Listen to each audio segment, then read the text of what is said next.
And on the bottom part of the screen, he's got Austin Reeves sitting on the bench, and he asks somebody, hey, is Mason going to beat Cappy for Host of the Year? And Austin Reeves turns around and says, hell no. So, yeah, I don't know, man. It's Michael Morales' deal. Yeah, he's not a San Diego guy. He's an L.A. guy. Yeah, he is an L.A. guy. Yeah, Michael Morales. He did a funny video once of me talking to Malika Andrews, and Malika's like exasperated as I asked her like a question, and he wrote, "What did Sedano ask Malika?" And then like everybody's commenting, wondering what I was saying. I think it was something like I just wanted the series to extend like as much as it could for our own benefit. Has anybody invited Malika to the Mandy's? Malika's at the finals. Yeah, she's working. Oh, that's unfortunate. Yeah. Now, I have, by the way, George, I've been receiving a lot of last-minute, hey, can I get a ticket? Hey, can I get a ticket kind of a thing. Nope. So, to your point, my answer would be no. And what have you told these people? Yes, of course. I've told them yes, naturally. No wonder Christopher has all these knots. But here's the deal. Rather than include Chris so that there aren't more knots the size of my little pea head in his back, okay, I acknowledge I got a small head, Beetlejuice small, But I've been getting people who've been hitting me up saying, hey, I bought tickets and for whatever reason I can't go. One guy told me, hey, a military commitment happened and now I got to take off. He's like, so could I give you these tickets? Would you put them in somebody's hands? So all of a sudden I'm sitting on some tickets right now, George. Oh, okay. And I got a lot of requests. Okay. So it's kind of like when you're in the NBA Finals and you don't want to mess with tickets, so you have to hand it off to somebody in your crew. Mm-hmm. I got to hand this off to somebody in my crew. You do? Laura, you got an extra ticket too? I have an extra ticket that somebody hit me up and told me that they couldn't make it. It's one ticket, and they're not charging for it. They're gifting it because they feel really bad they can't go. Okay. George, you got any extra tickets? I do not. You got any late requests? I do not. If somebody calls you and says, hey, you got me or what? I don't. I would say, no, I don't got you. I'm not Ticketmaster, bro. He'd say, you're bad. I tell people all the time that. People, you know how many people, I mean, I'm sure this happens. Well, this clearly, we know you talk about this all the time. People come to you about tickets. I always tell people, no, bro, I'm not Ticketmaster, StubHub. I'm none of that. Not any of those guys. Nope. You find your own tickets. Oh, wow. Yeah. I know I felt so guilty last night. I invited a friend of mine to go see Kevin Hart on Friday night, and I only had one ticket. And in fact, I didn't even buy the tickets. A friend bought 4, and there were 3 of us, and I invited this dude, and he's like, hey, you got one for my wife? I'm like, no. Next thing you know, I'm sitting at dinner looking through, trying to find another ticket because now I feel guilty that I invited him but not his wife. So that's me. I sort of play Ticketmaster. I got a bunch of Mandy's tickets that people have been hooking me up with. And then I got a bunch of people that have been asking me for Mandy's tickets. There's people in the Sedano and Kap circle of trust that either have tickets that they can't use or want tickets. So if you want to go there, you can exchange there. Go to Twitter, go to the community section. In the search bar, type in Sedano and Kap and ask for permission to come in, and I will approve it. And you can deal with it there. Because remember, he will approve it. Just so you know, the dictator will approve it. Well, I always check. Well, I the only reason there's an approval process is because we started getting bots, and I had to kick a bunch of bots out. Yeah, ever since Elon took over, the bots were like crazy. But listen, you got to be careful. You got to play by the rules in the circle of trust because, again, the dictator could send you to hell on a one-way ticket. That's true. By the way, I'm not the only one that's kicked people out of the circle of trust. I haven't kicked anybody out. I've only kicked out one person. Okay. And I told them repeatedly to stop being a pain in the ass. What'd they do? I don't need to get into it. Oh, really? They were it wasn't even towards me. It was towards other people on the show. Was it towards me? Did you have my back? You were one of the targets, yes. Okay. All right. It was basically everyone else. And then he tried to do the buttering me up thing. Was it Greg and PV? It was not Greg and PV. Okay. He was trying to do the thing like, I love you, bro, but the rest of the crew, blah, blah, blah, blah, blah. And he was, he was giving me like, and I was like, nah, I'm not having that, bro. We're, all we're for a one. family. Yeah, all for one, Stick one together. for all. What about the guy who today suggested that we were having a legitimate civil war over body wash versus body soap? No, I real. told that guy. I mean, at one point I was trying to watch Succession last night, and then like that guy was tweeting, and I was just like, I gave him the eventual, okay, bro, cool. Okay, you're trying to beat me to the finale of Succession. Yeah. And it's a race. So where are you at? I'm not going to tell you. This kid probably stayed up last night after the NBA Finals Game 3. Like, he was probably so jacked. He was probably like, gosh, the Heat. I can't believe the Heat lost at home. Nah, I knew this series. Where's the culture? I knew the series was going to come back 2-2 to Denver, so I'm not really worried. I think it's going back 3-1 to Denver. I'll tell you this, though. We'll see. Yesterday, you and I were having this conversation about you were talking about the Action Network yesterday, and I said to you before you started telling me about where the money was going, I was like, George, if I'm going to pick somebody to win tonight's game, I'm going to take Miami. And I think Miami was a 3.5-point underdog in the game. And I said, I'm taking Miami to win. They're home. They got their own cars. They got their own locker room. They're sleeping in their own beds. They got their family, et cetera. I think that, they got their crowd. I'm going to take Miami to win.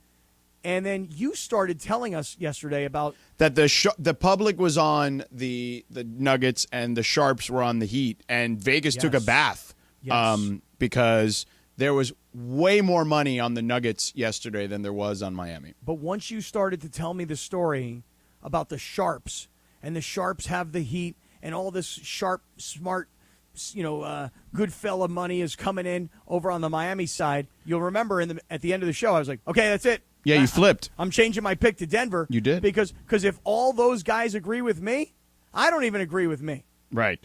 So I'm going over to the Denver side. Right.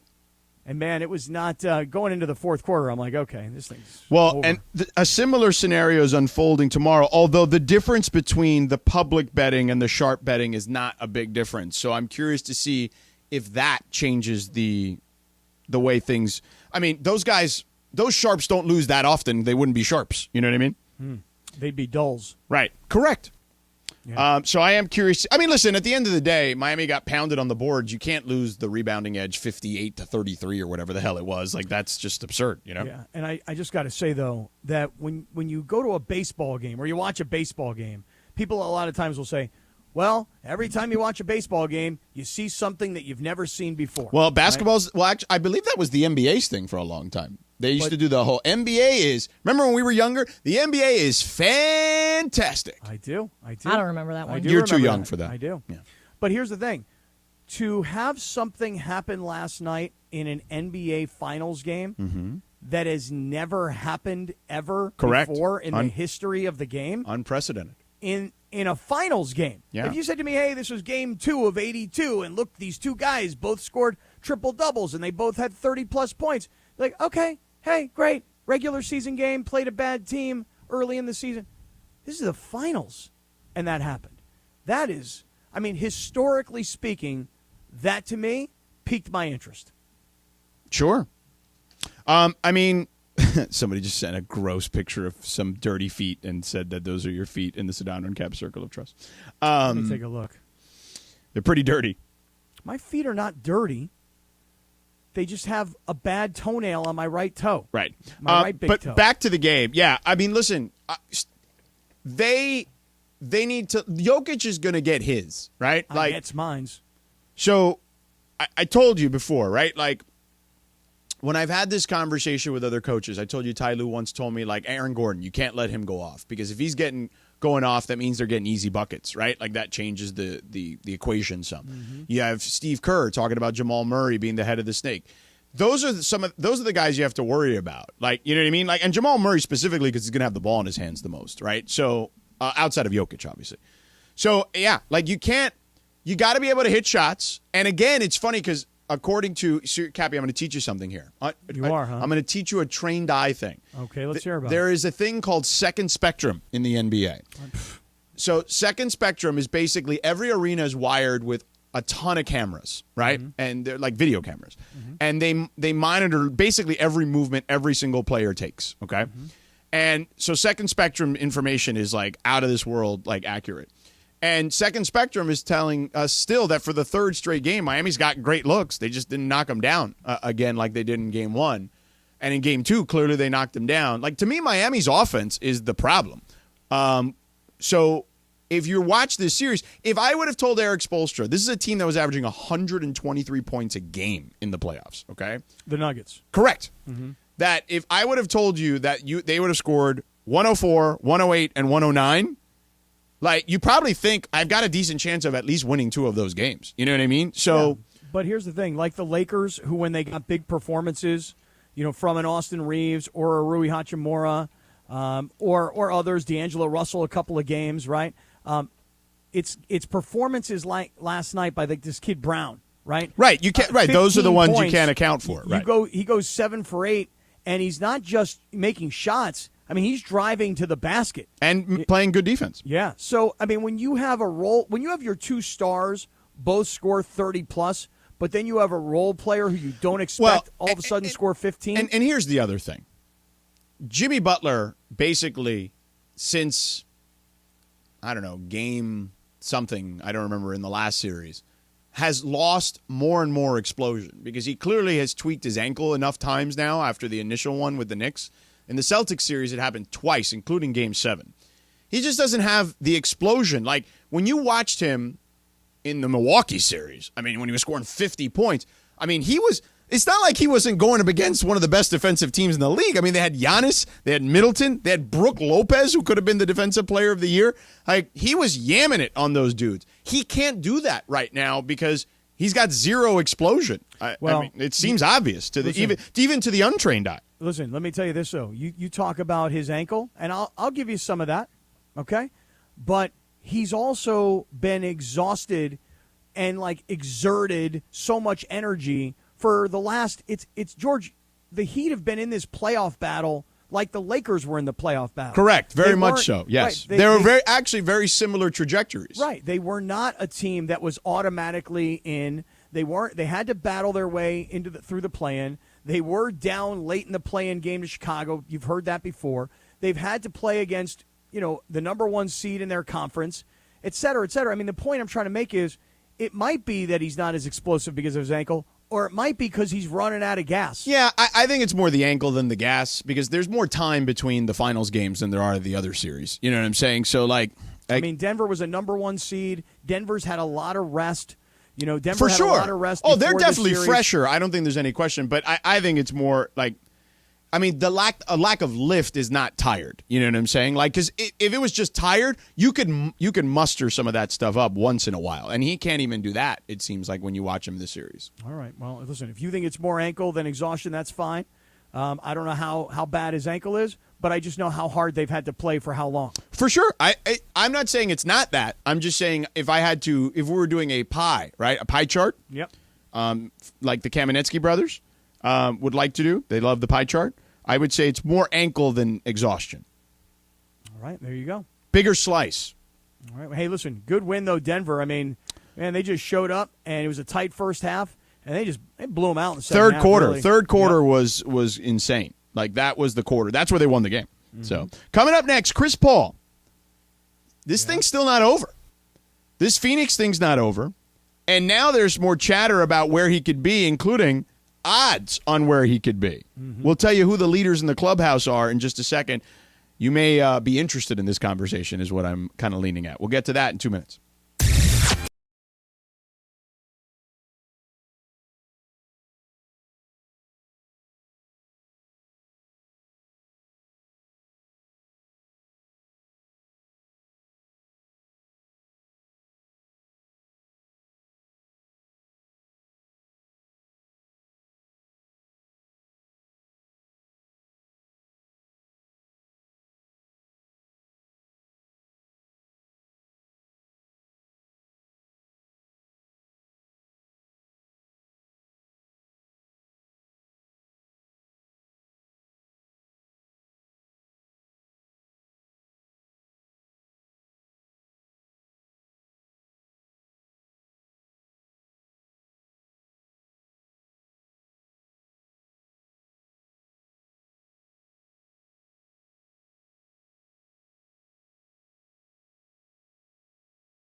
Sedano and Kap your Thursday afternoon.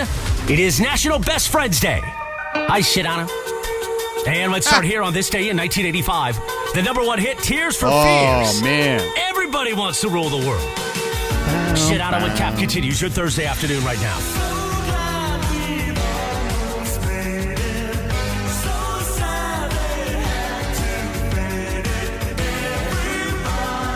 Wants to rule the world.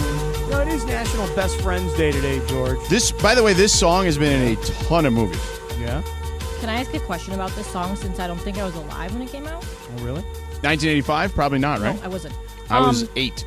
So when I was watching this documentary the other night about the Mets, I think it was like the 86 Mets. 86 Mets. Okay. Yeah.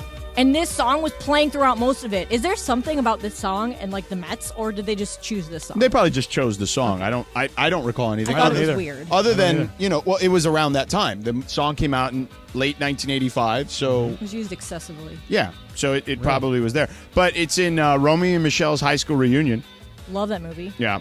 It's in one of the Hunger Games movies, it says here. I was not familiar with Is that. it not in any of the 80s kinds of movies, though? Like any of those old Brat Pack 80s movies? Yeah, I would imagine it has to be. Yeah. I mean, yeah, the things you're talking about. Hey, today's National Best Friend Day, though, today. You know, do you guys post pictures on days like this?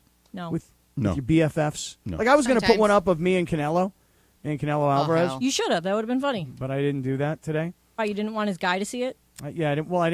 It's not his guy. It's his wannabe guy. You would be lying too, right? That's true. Well, I mean, he's already lied this week and got the That's show true. a bunch of exposure that Oh, way. yeah. Also, he's more of a guy than you are because he did get you kicked out of the inner circle. So Oh, no, there's no doubt. He's the right-hand guy. He's the suck-up guy, so it's all good. But I was going to post a picture of, like, my BFF who I had dinner with the other night.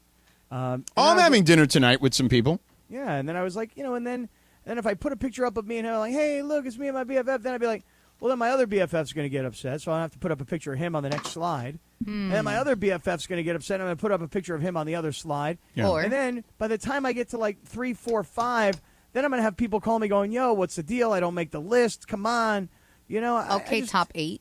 Yeah, I just didn't feel like I wanted to get involved in that sort of controversy today. Yeah. It's called a collage. Interestingly enough, I am having dinner with Chris today. That's funny. And Evan Cohen, who's in town Oh, from wow. Those Good are Karma. 2 BFFs. Yeah, there you go. And Andy King. I don't know if you know him, but Andy King? yeah. Is that Larry King's kid? No. who have you known longer, Morales or Evan? Ooh, Evan, but not by much. Okay. Not by much. I was going to Ask say him, Evan. ask him who else. Ask him who else he's known. I've known Cappy longer than all of them. Cappy, how long have you known Evan? I've known Evan for probably, I don't know, maybe 10 years or so. Me too. Actually, no, I've known him for 13 years. Yeah, probably something like that. We're all just so cool because we know Evan. Oh, aren't we? I've cool? known him for Like, what, under 2 a months? year. Oh, yeah. all right, yeah. Yeah, Not as I cool. met him in 2003. It was during when they got their West Palm station. So, and I was down there in Miami, so that's how I met them. And What year Evan and I are are we, very- George? Are we into the 90s? We're you into and the early I. 90s. We're I early want to say 90s. you and I 1999. Oh, late 90s. 1999. So, like, You when were the just Spice about to Girls get were married. huge. Oh, my gosh, you're right. Yeah. Were you invited to his wedding? No, I was an intern. Oh, I didn't know. Gosh, you're so right. But I was young. I mean, I was 29. George, how old were you? 23, 24? Not even 21 or 2 when I met you. Yeah. Well, you were fresh out of school. So legitimately, and now Cappy, that back in those days, like so, the 2 producers, one of them, Allison Turner, worked for Levitard as his guest booker for a very, very, very long time. She's excellent, and she was your guest booker back in those days. Started with me way back when. And now she works for Bill Simmons as the guest booker. Yeah.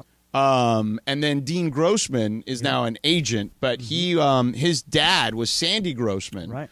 who was the producer for John Madden, Pat Summerall for many, many years. Right. He was the lead Fox NFL director. And CBS prior to that, right? I think so. Yeah, But yeah. he had an illustrious career. Yeah. And then and Sid Rosenberg, who works at WABC in New York, was Cappy's partner. Right. So there was an all-star crew there. It really was. And by the way, it's kind of funny because yesterday you were saying, you had that picture of you and Boog Shambi. Yeah. And Boog is obviously the play-by-play voice of the Cubs and Sunday Night Baseball on ESPN Radio. Right, and we were back. That was the early days, man. You even before that, you were with him Yeah. when he was very young, and you were very young at WQAM in Miami. Yeah. Gosh, that's got to be like 1994. Right. Oy vey, I was still in high old. school back then. I know we've gotten old, but I'll tell you, I know people come up to me all the time. They're like, "Bro, what are you like? 27, 28 years old now?" I'm like, No, nobody does that actually. Not with that lack of exfoliation. Well, but hey, listen, I don't know if you guys are paying attention to YouTube today, okay? But if you go on YouTube today, I don't want to just give it away, but I said it was going to happen earlier in the week, and it happened. Yeah. And if you look at George's hair and you look at my hair on YouTube, You dyed your hair. They're practically the same color. In fact, my hair might even be darker than George's right now. Probably is Oh right my now. gosh, that would look hilarious. Look at the back. The yarmulke. I had this gray patch that looked like a giant yarmulke that I was walking around wearing. Yeah. You know? And look, it's all gone. Look. Wait, so you just solid dyed it? You didn't do like the mix-in? Like, just for men where you kind of brush it in? I know you got it done, but I feel like a lot of people with predominant gray hair do a mix, You just tone down the gray a little. Because like a full-on dye job is like, whoa. Yeah. And Well, I asked my girl, I'm like, yo, can you like blend this thing or what? You got to blend it for me. And she, I think she blent it. Mason just texted, I was also 8 when that Tears for Fears song came out, and he says he's known Evan since 2002. Nice. Way to go. Yeah, it's Cappy, you went full dye. Oh yeah. Okay. Oh, yeah. I'm with Linz. You should go more subtle. Well, But, it's up to you, bro. You do you. If you like it, we love it. Here's the only thing I just want to say. Yeah. And I know you want to talk about the odds and Chris Paul, and I want to get there too. Yeah, we can get there. But I'm going to tell you something right now. My Mandy's outfit is complete. Are we still wearing black stuff? Is that what you want? Yeah. Okay, because then I'll just go all black. Yeah. I mean, I had bought a red dress, y'all. So, Oh. but it's okay. I'll make it work. Should we You go can find all red? something I thought to you wear had black? 2 dresses. Yeah, but the other. We had Yeah. we ordered some dresses, more dresses, But and then then they're not getting they're here, just so- like not going to be here in time, and we ordered Yeah. them 2 weeks ago. I mean, Really? so are we doing some semblance of black something is what you're saying in the attire? Yeah, that's fine. You can figure something out? Well, I'm gonna wear the red one at least to the red carpet because I already bought it. Right. So then And we when can I do- show up on the red carpet, I just want everybody to know 2 things. Remember, my least favorite phrase of 2022-23 is give him his flowers. Are you gonna be wearing a ugly flower kind of thing ensemble I'm not with gonna the say Fucci anything. cap? I'm not going to say anything. I'm just going to say remember that I don't like the phrase give him his flowers, and remember that my black Air Force Ones are the ugliest sneakers on the planet. And 2 things. One, I Boy, do you're not really want leaving smoke. people hanging there, Cappy. Well, but you see, Lindsay, last year I thought I had made this very obvious suit that everybody was going to get the gig. Everybody's going to get the we joke. still don't get the joke. Right. That's my point. So now I'm kind of giving you some lead time, like check me out. These are things I've been talking about on the radio. There's a theme to my drip, Lindsay. Baseball. Okay, what was your theme last year again, though? My theme last year was support the sponsor and promote the show. Oh, okay. This year, I'm choosing to dress based on the things that I've talked about. See what I'm saying? Mm-hmm. Oh, I think you guys are going to be super impressed, too. I mean, I am loving my new drip. Loving it. And I honestly, I love it so much, I'm actually thinking about not only wearing it to the Mandy's, but breaking it out for a second and final time for opening day at Del Mar. That's how dope I think it is. What do you think of that, George? Okay, cool. All right, you'll judge for yourself, pal. I'm sure it'll look great, Cappy. I said, if you like it, I love it. Okay, thank you. There you go. It's just a red carpet thing, though. Okay. We probably should just do the Chris Paul thing in the next segment because we've just literally just blown through the entire segment. That's all right. Yeah. But first, what we'll do is we'll get to the Chris Paul odds. You're going to want to listen to that because let's just say the LA teams are in the mix. Mm-hmm. And also, Damian Lillard with an interesting admission recently, which I thought was fascinating. But first, if you're injured in an auto accident of any kind, you might be wondering, what are some of the advantages of hiring my guy, Jacob Emrani? Well, first of all, you're hiring someone who has over 25 years of experience. But maybe the simplest answer is Jacob and his team will hold your hand through the entire process. Kind of like we hold Cappy's hand here.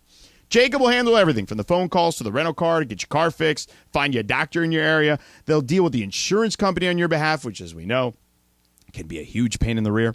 And Jacob can immediately get you the medical attention you deserve, which is the absolute most important part. And with 25 plus years of experience, they have the reputation and the clout to get you the compensation you deserve. El dinero. If you're injured in an accident, it's only one name to remember, guys. Jacob. Jacob. Jacob! All right? A lot of attorneys say they'll fight for you. You call Jacob, man, he's going to win for you. Call him at 844-24-JACOB. That's 844-24-JACOB. Or visit him online at calljacob.com.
And it is Sedano and Kap your Thursday afternoon.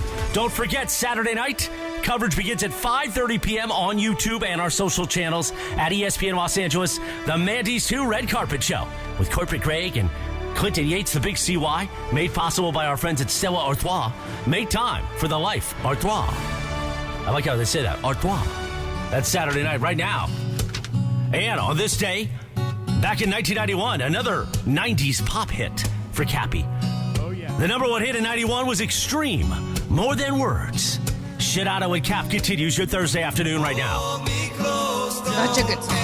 Let me go. More than words is all I have to. Oh, wrong line.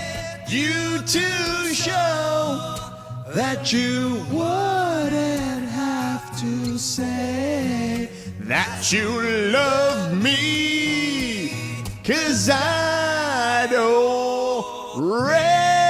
already know. Cap, do you know who remade this song? I do recall a remake. I don't think I could tell you who did it. Who did He's it? a San Diego guy. Who dat? Frankie J. Frankie J. Oh, my dog. That's really your dog? No, I don't No. know who Frankie J is. Is he the guy who sang "Sugar Sugar"? How you get so? That's Baby Bash, Oh. but he was featured in it. Yeah. Yes. Oh, Frankie J. Otherwise, I don't know who he is either, Cap. Oh, that's all right. But the guys who sing that song, the group is Extreme. called Extreme. Yeah. And there were two guys, and they were both guys with this long, straight black hair. Yeah. I wish I could remember their names, and I'm embarrassed that I can't. Well, did you know? You know what? Yes, they are 710 listeners. I was just gonna say dude. they called this show. Yes, I remember. Yeah. I remember they called. I think it was you and LZ were on the air. Doesn't that sound right? Yes. Yes. And I'm trying to remember the guy's name, and he called. He's like, "Yo, guys, I'm the lead singer from Extreme." Yeah. And I was like I was so jealous, man. Yeah. It's like I want to talk to that guy. Yeah. I loved Extreme. Yeah. I think his name was Paul, if I recall. Paul correct. what? I don't remember. Oh, all right. Well, I mean, it's not that hard. No, it was Nuno Betancourt. Yes. That's who it was. Yes, it was Nuno Betancourt. Yes. Nuno. Hey, shout out to you, Nuno. Yeah. Love to have you on sometime, bro. Yeah, it was Nuno Betancourt. That's Let's talk about that song, that arrangement. Let's talk about that acoustic set. You know what I'm saying? Yeah, Maybe did. you want to come to the Mandy's? It was years ago. Did you want him? You're inviting him to the Mandy's too? Hey, Nuno. Just stop, Cap. You want to come to the Mandy's, dude? I'll even get you up on stage. We'll have you perform that song, Me, Yeah. You, and Sedano. Right. I'm sure he's going to want to perform that for no money. I wouldn't. Well, I mean, he's a nice audience, a captured audience, and way to kind of restart the thing, get people interested in your tunes again. Yeah. I mean, Nuno, you are welcome, bro. You can sit at our table. We'll move out Dave McMenamin. Dave's not sitting with you. Oh, he's not? no. No. Oh, might be. Oh, then we have room. Yeah. No, we don't No. actually. Oh. Are you going to kick one of us out or Funch out or No. Evan out? Okay, then. I mean, I don't know. Funch, maybe. I don't know. Evan, maybe. I don't know. Rachel? I don't know. What? Nuno? Rachel would not let you live I that. kick me out. I give up my seat to Nuno. Yeah. All right, Cappy. So let's get to this Chris Paul stuff. So Vegas has laid some odds for Chris Paul. All right. All right, let's work backwards here. Okay. Okay. All right. So there are 1, 2, 3, 4, 5, 6, 7, 8 teams. Mm-hmm. All right. At number 8, the Rockets at plus 1,000. Okay. Mm-hmm. The Heat at plus 900. The Bulls at plus 800. The Bucks at plus 700. The Sixers at plus 550. The Timberwolves, interestingly enough, at plus 500. The Clippers at plus 400. And the Los Angeles Lakers at plus 250. So that makes the Lakers the favorite. Correct. Okay. No Suns, which I thought was fascinating. To be honest with you, George, I honestly feel like, and by the way, I want to be honest and then say honestly right after saying to be honest. I think that if they do waive him, that's it. I don't really see one of these like, hey, we're going to waive you, and then we want you to sit over here for like 15 minutes, clear through everything, and then we're going to come and re-sign you. Well, also his family still lives in L.A. Yeah, so I could see where Chris Paul would very much like to play for the Lakers. I'm not saying that I spoke to Chris Paul. Right. Because I want everybody to know, don't aggregate me, okay? Yeah. I have not spoken to Chris Paul. See? Isn't that fun when you can say, don't aggregate me? Well, I mean, when my name shows up in media reports with Shams Charania and Chris Haynes and George Sedano, NBA insiders, I don't need everybody taking every word that I say like it's the gospel here, okay? All right? I have not spoken to Chris Paul, just so everybody's clear. Okay, great. But if I do, Yeah. what I expect Chris Paul to tell me is, I'd like to play for the Lakers. Yeah, why so? Because I'd like to take one last run at it, 38 years old. Yeah. I'd love to do it with my friend LeBron. I'd love to see me and LeBron ride off into the sunset together with some championship rings. My family lives there. My people from Allstate Insurance think it's a great idea. So, you know what? I would like to play for the Lakers. I don't think the Lakers are going to be the team he ends up on. I don't think the Lakers would be – maybe I'm wrong, okay? But let's just say that I believe, okay? This is What do you believe? George Sedano believes. You don't want to be aggregated? This is not a report by any stretch of the imagination. Okay. But I would say that I believe that the Lakers would not be as interested in him for numerous reasons. For some of the reasons I thought you laid out yesterday, Cappy, when we talked about it briefly yesterday. You mean he's old? The age and the injury history. That's not a small part of the equation. Okay. And I also don't know if the fit is right either. For just he's a very strong personality, right? And I don't know if everyone in there he can be. And I'm not talking about LeBron, so just get it out of your head. That's not who I'm talking about. But I don't know if that's the first thing I was thinking. Right, I know. That's why I immediately just removed that part of the equation. Because Chris Paul needs to understand whose team this is. Keep going. Well, I don't think he's coming to a LeBron team and thinking it's his team. But what I would say is LeBron, at times, is going to be one of these guys that he welcomes other people taking on kind of the leadership role, is what I would call it. But I just feel like Chris Paul's style isn't for everyone. His style of leadership isn't for everyone. And I could see, based on perhaps some of the personalities that the Lakers will have that I could see where that could be a potential issue. All right, I have to poke a question here because I don't like what's going on. I don't feel like I'm getting enough detail. I felt like I've given you plenty of details. No, not really. Not really. He's dropping nuggets, Cap. Okay, well, here's a question for you. When you say his leadership style, how would you define his style of said leadership? Very similar to mine, just very forthright. Very similar to Kobe Bryant's, very forthright. Like no bull bleep. Okay, Don't beat around the bush. Just get straight to the point. And you are like Kobe. You're like Chris Paul. That's kind of. I mean, He's I straightforward. mean, you've worked with me now for a long time. It's not like I don't. What do I ever shy away from telling you how I feel? So, but that's where you get that from. You get that from. No, I mean, I just feel like we're all similar in that sense. That's our one similarity. Okay, all right. Well, listen. I mean, I don't want to knock you and comparing yourself to those guys. I mean, let's face it. I compare myself to LeBron all the time, don't I? So who Exactly. am I? You're both. Who am I to judge? You're both Hall of Famers. That's right. Yeah. No tiene pelos en la lengua, like my mom says. That's right. That's exactly right. I don't know if you guys ever heard that. Yeah, my mom said my that all mom the and my time. abuela used to say it all the time. All the time. My Yeah. mother too. Yeah. Anyway, look. is I mean, his Kobe leader- and I both Virgos, so there's that too. Oh, that really practically makes you guys brothers. Well, I'm just saying, there's a lot of Laura would tell you there's a lot of personality traits. That stuff is not It's malarkey. Yeah, they're very You can say. perfectionists. You know, they're Yeah, perfectionists. right. They're very OCD type people sometimes because Mm-hmm. they like things done a certain way and their way most of the times. Well, look. Yeah. The thing about Chris Paul is this: you can tell me that his leadership style. Oh, might and not Chris Paul's a jive. Taurus. Oh my. So Taurus, not a- strong not a Virgo. personalities too. Okay. Yeah, right, Laura. Tell the people, Taurus. Really? I did this. Yeah, They're very stubborn. Yeah, they're just like that. I mean, you think Virgos want things their way? When is a Taurus's birthday? May. Oh, really? May what? Well, he's May 6th. Okay. All right. Well, that would explain my son, who's so stubborn. Gosh, this guy is so stubborn. Yeah. Makes me crazy. You're not an Aquarius, are you, Gabby? I am. I'm an Aquarian. So what does that mean? What does that mean? She you. What's an Aquarian do? What's he She do? you. So Christian's an Aquarius, so I know them very well. You guys are The Boo? very Me fluidly out there. Yeah, me and the Boo are a lot alike. Aquarius man traits include rebellion, unique, charismatic, and spontaneous. That's me and the Boo. It doesn't say anything about how good we smell. No. Anyway, Josh said to leave the Aquariuses alone. yeah, you tell him, Josh. Josh is in the back running this Oh, operation. hold on. you. Aquarius guys- male. Aquarius male weaknesses. Tell me. Let Oh, me hear I it. can name a few. Difficulty expressing their feelings and Yep. tend to be emotionally distant. Yep. Yeah, that's right. That's the way. This the is Boo due to their independent nature and desire for autonomy. They value independence so much that sometimes they put walls between themselves and those closest to them, making it hard for them to share their feelings. But anyway, back to Chris Paul.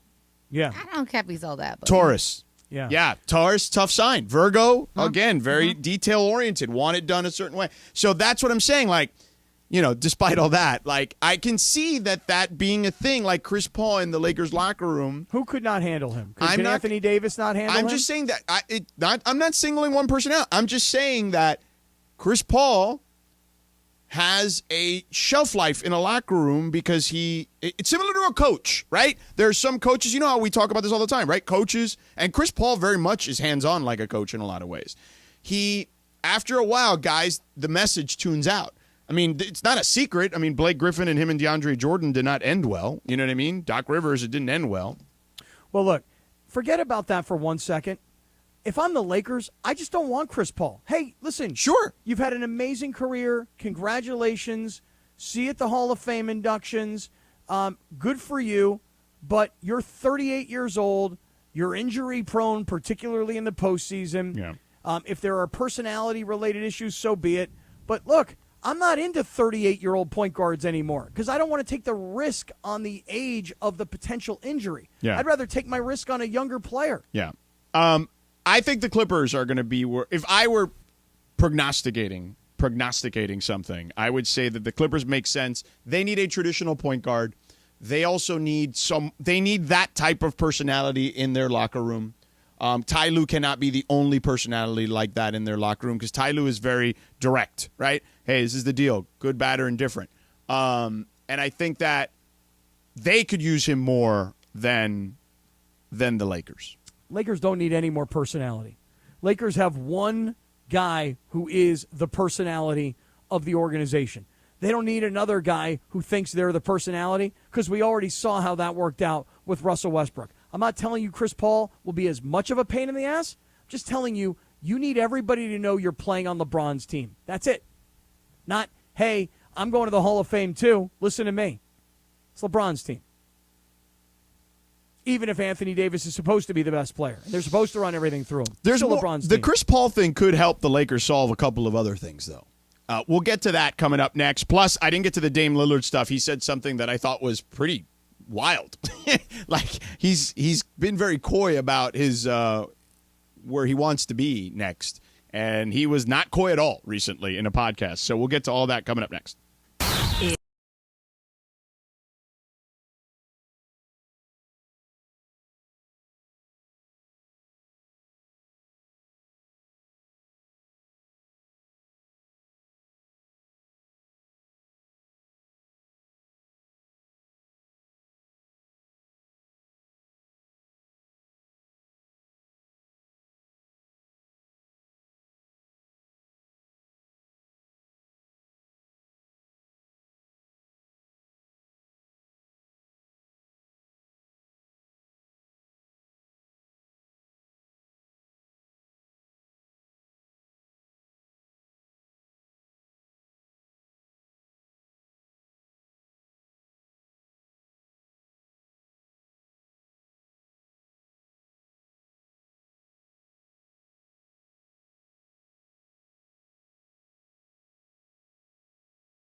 What you need to know right now. What you need to know is brought to you by Morongo Casino Resort and Spa. Good times, less than 90 minutes from wherever you are. Linz, what do you got? So McDonald's has decided to honor the birthday of one of its most beloved old school characters, Grimace. For the first time in 5 years, McDonald's is releasing a new flavor on its shake menu, and it's called the Grimace Shake. It's inspired by Grimace's iconic color and sweetness. So starting June 12th, which I think is Monday, right? You can try the Grimace Shake as part of Grimace's birthday meal, which includes your choice of a 10-piece nugget or Big Mac, accompanied by a medium fry and a medium Grimace Shake. The shake is a blend of vanilla soft serve and mixed berry flavors. It's purple, by the way. Okay. And it's the first new flavor since the brand expanded its collection of Shamrock Shakes in 2017. Yeah, I was wondering, I couldn't remember the Grimace. He's the big, fat, purple guy, right? Sure is. Okay, because you had Ronald McDonald. Hence purple. Right. Then you had the Grimace, who's purple. And then who were the other McDonald's characters back? You had the Hamburglar. The Hamburglar, right, who had the bandit goggles on. Yeah, and then there's a girl. I forget what the girl is. I don't remember the girl. So the Grimace, it's a purple shake, huh? Sure is. Kind of sounds good. The vanilla soft serve with the fruity flavors. Yeah, the Birdie girl? the early bird. There we go. That's her name. Oh, Birdie the early bird. She was the forgotten McDonald's character. The breakfast character. And then they had like the little things. They were like little blobs. They looked like they had a bunch of string Yeah. on them. I don't know what They were the Fry guys, too? Yeah. Oh, Yeah, the that's Fry what they were. guys. Yeah. Forgot about them, too. There was also a character for a little while called Officer Big Mac. I don't remember that guy at all. Yeah, he was before my time, but I remember vaguely seeing him when I was little. He may have been wearing like a full-blown Big Mac costume. Yeah, and he was then had dressed like like a a police cop. officer, Yeah, had like right? a And cop then he hat. would go after the Hamburglar. Yes, right. He was gonna reign supreme. Right. You know what I'm saying? Yeah. What is Grimace though? What is But no one really knows. Oh, okay. Yeah. I Yeah. mean, I think he's partial dinosaur. What makes think- you think that? I don't know, and part like lizard or something. Oh, stop. Now you're just No, lying. Now you're no, just no. doing that thing where you lie. No, it was just like, what's Barney? He's clearly a dinosaur. Well, he's called definitely a Barney the dinosaur. Yeah, dinosaur. I mean, Yeah. clearly. I mean, But weren't they like inspired by stuff at McDonald's, like the hamburgers, like the hamburger, the fried things, the fries? I wonder what they. Yeah, so what is Inspired. Grimace made Grimace, after? what is Grimace? The dessert, milkshakes, and I don't frickin' know. That's why apple we were pies trying to or figure it something? out, but it can't make your reasoning don't make sense. That he's not a dinosaur. No, we're not eating dinosaurs at McDonald's, bro. That's true. Okay, so it says he's a large purple monster Oh, a monster. See? who was introduced in November 1971 as the evil Grimace. Oy. I didn't know that he was evil. At least Was initially, evil. apparently. He was a heel. Oh, he was depicted with 2 pairs of arms, which were used to steal milkshakes and cokes. Okay. Yeah. All right. That is what you need to know. Brought to you by Morongo Casino Resort and Spa. Good times. Less than 90 minutes from wherever you are. So, real quick. People are weighing in the Sedano and Kap Circle of Trust, and you can be part of the Sedano and Kap Circle of Trust by going to Twitter, going to their community section. In the search bar, type in Sedano and Kap, and you'll find us there. So, Dave Days tweets about our Chris Paul conversation. Sedano just convinced me, as in that the Chris Paul to the Lakers is a bad idea for what I just described in regards to his leadership approach is not for everybody.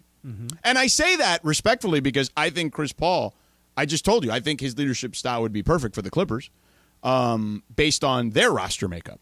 So I think that, I respect him a ton. I'm a big Chris Paul fan. I say that in, in complete transparency.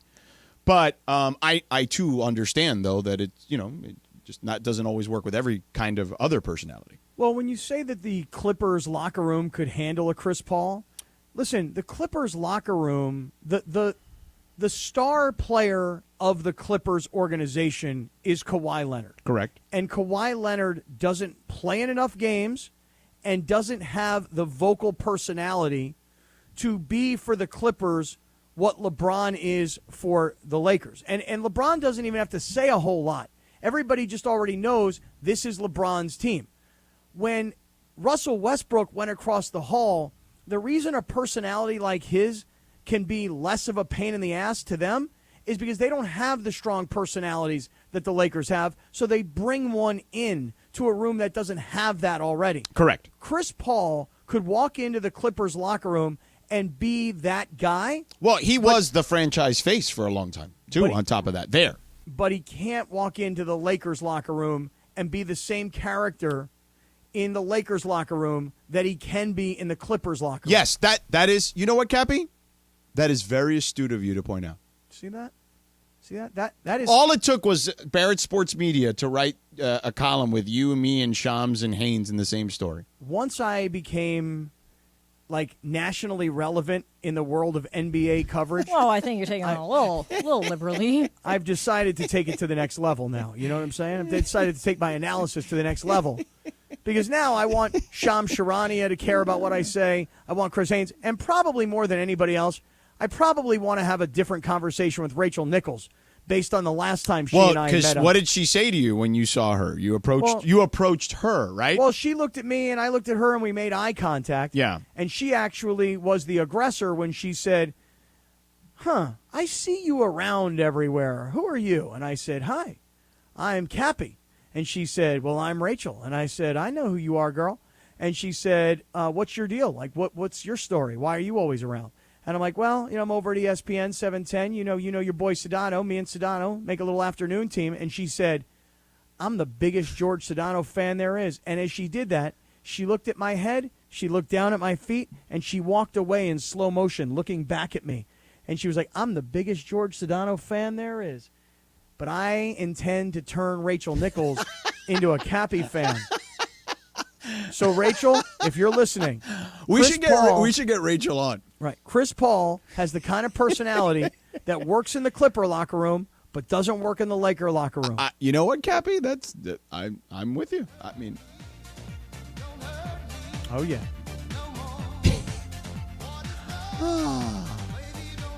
She is a big George Sedano fan, and it is reciprocated. I've told you before, I would not have had the television career on NBA on ESPN if it was not for Rachel Nichols putting me on the jump very early on. I think I have a weird little crush on Rachel Nichols in a weird way. Really? Okay, now we're definitely not bringing her on. Yeah, exactly.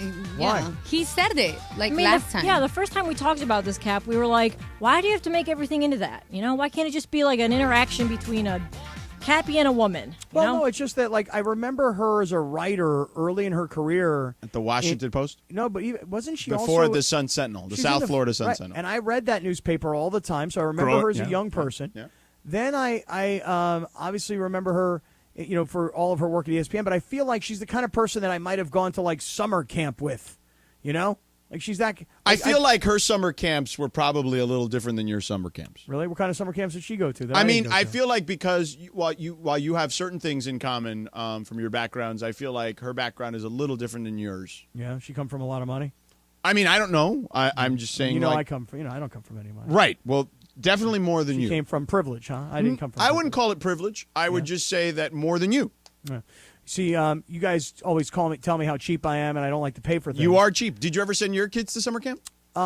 Yes, but wasn't happy about it because it's very expensive. But when I was a kid, there was no summer camp for me because we didn't have that. There kind you of go. cash. So then you would have never run into her at a summer camp. But my dad was the electrician for the camp. Oh, so you got to go for free. Don't you know that my dad would kind of work me into these things? Yeah. You know what I'm saying? That's where it all started, George. That's where actually you get a lot of this Hey King stuff from, That's I presume. where it all started. Yeah. You know what I mean? What? Hey, you need me to come fix the lights? Well, I need my kid to go to camp. Let's do a beautiful thing. Yeah. Little barter. Yep, that's right. Yeah. I just think Chris Paul, because there's these stories today, like on CBSSports.com about Chris Paul could help the Lakers solve their D'Angelo Russell and Kyrie problems. And what it's does that mean? What are the D'Angelo Kyrie problems? Well, they're saying that, that Paul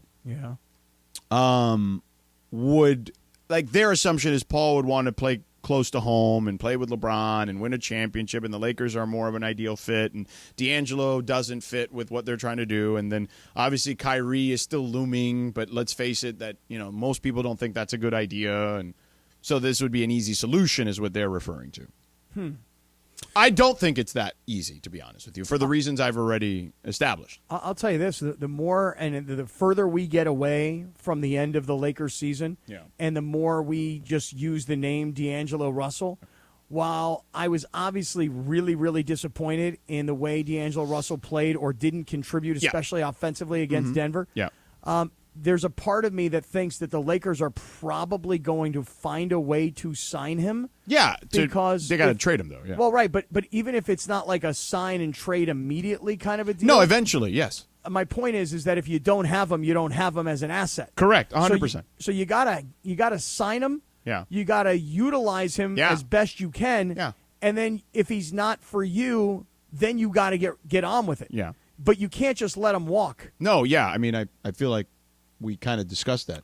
Well, that's for Rachel Nichols. Oh, I see. Is what that is. If she's listening. That's analysis for Rachel Nichols. Yeah. Speaking of analysis, I thought this was interesting. So Dame Lillard, as you know, has been very coy about, I don't want to leave Portland, or do I want to leave Portland? Do I want to leave Portland? Do I not want to leave Portland? Right? So apparently he went on the Showtime podcast this week and was asked straight up, hey, man, what's up? There's rumors about you to the Heat and to the Nets and to the Knicks and all these other teams. What's up with all that? And he did not hold anything back. Miami, obviously. Miami is the obvious one. And Bam is my dog. Bam is my dog for real. But I think Miami the obvious one. Brooklyn is obvious one. Is another obvious one because Mikal Bridges is my dog too. So honestly, you asked me where I think I'm going to be in a Blazers uniform, and that's what I'm participating in trying to build what we need to build, and that's where I am. So it's what it is. Miami win the championship. That definitely ain't happening. So it's interesting because he played all the angles in that commentary, if you hear there. And by the way, I feel like you would love to be Damian Lillard's dog, like Mikhail and Bam. Well, I would love to, and I'd also love to be able to do a Bam slam because that's what Mike That was a Breen great said call last yesterday. night. Yeah, that when was a Bam great had this great dunk over Jokic, he goes, "That's a Bam slam," and then everybody was giving him a hard time about it. Yeah. Like, dude, did you just make that up, or did you have that written down, or No. what's the deal on that? It's pretty obvious. Yeah, but I would love to be his dog. But did I understand what he said there at the end? Yeah, so here's what he said. He basically said, he was asked which one of those places would you want to go. He's like, Miami, obviously, and then he tells you, and then the Nets are the second obvious team. And then he gives you, but I'm trying to build something in Portland, blah, blah, blah. When it's like, come on, man. Like, we know what you're doing here. Like, just say it. Like, it's okay. Like, that's as close to saying it as he said it, but then he still couched it with the Portland stuff. And then at the end, what you were saying was, he basically said if Miami wins the championship, then they're out of the mix.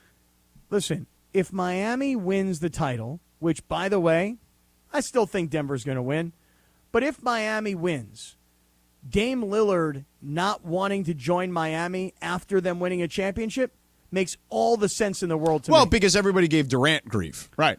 Right. You're going to join a championship team. Yeah. And if they win, well, they were winners without you. Yeah. And if they don't give me the last one on the other side because I know Lindsay has questions about this too. So let's do that on the other side, okay? Because we got to go to break. I'm going to write this down. Hopefully I can read my hand. Yeah, write it down right now. Seriously, don't screw this up, okay? Because then you forget and then we just get derailed, okay? I think I can read my handwriting. Okay, so let's do that. And Lindsay has some questions about this as well. So we'll have that in 2 minutes. Plus, also Kareem with some interesting thoughts on the Lakers and LeBron recently. We'll get to that as well. Stick around, 710 ESPN.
Thursday afternoon, it is National Karen Day. All right. And on this day, in 1999, the Red Hot Chili Peppers released their 7th album, Californication. Title track right here. Sedano Kap continues Mandy's Week, your Thursday afternoon right now. Dream of Californication. Dream of Californication. Yo, I don't mean to do this, but can I put out an invitation to Flea that if Flea would like to come to the Mandy's, he can sit at our table? I feel like every time we play a Red Hot Chili Pepper song, you also put on Invitation to Flee. Yeah, because I want to hang out with Flea. Didn't you tweet at him a couple times already to no response? I haven't, but I Doesn't will. want to hang out with you. No, How do I'm you know? I'm pretty sure you have, Cap. No I feel response. like you have. Oh, then I will again, and I'll try again. I remember you talking about it, like, oh yeah, I tweeted at Flea. I'm gonna look right now. Okay, go I don't for it. remember that, but I'll tell you what I did just tweet. A lot of people are asking me, George, about the VIP after party. And I will tell everybody that when the Mandy's are done and we all spill out. Oh, into the you definitely bars- did tweet Flea. I'm looking at it here. What'd I say? Flea tweeted on August 25th, 2022, I have hated and despised Patrick Beverley for many years. I'm here now to announce to you that he is a beautiful man, a transcendent humanitarian, and a beam of cosmic light on the basketball court. Boy, was he wrong. And you wrote, yes, Flea, would you like to discuss at Sedano and Cap at ESPN Los Angeles? Oh wait, it's not the first time either. No? He also What did else? back in November of 2021. What'd Oh, say I to see Flea this. then? Hold on. Let me see what happened here. How are you guys searching this so well? Tell me how you guys On do Twitter. this. It's very you easy. Search your at next to his at. Yeah. Oh, really? Yes. Cappy, it's Yeah. called receipts. This is Oh. why. You gotta be careful. Someone What else was tweeted there? like about something, I don't know, whatever with music. Somebody and tweeted about something that you don't know. Go Yeah, ahead. it's a long thread, right? And Okay. you responded to it because someone said Kaplan. It's Starfish and Coffee, actually. Oh, He love said Starfish and Kaplan's Coffee. taste in music is white, where I expected it to be. And you said, yeah, 50-year-old white guy. Of course I like Creed, but I love at Flea333 and then Foo Fighters and Pearl Jam. But I guess that's not cool anymore. Question mark. What's not cool? Yeah. You also tweeted him on January 19th, 2022. Mm-hmm. What did I say to Flea then? Somebody tweeted about their obsession with the Chili Peppers, and he also tagged Flea, and then you wrote, send a link. Oh, you know what the one happened? below that, George. Read that one. Yeah, what Oh, I happened missed behind- that. Hold Let's on. hear. What's the other one? Let's hear the Ha! other one. I'll have to get one worth sharing. No. Oh, no? The one where he says, why so? Hold on. I have Why to so? scroll down. Oh, Flea, February 15th, 2022. Make sure you read it before you I'm read si- it out loud. Oh, okay. He basically had diarrhea, and you wrote to him, why so? Flea had diarrhea? Yeah.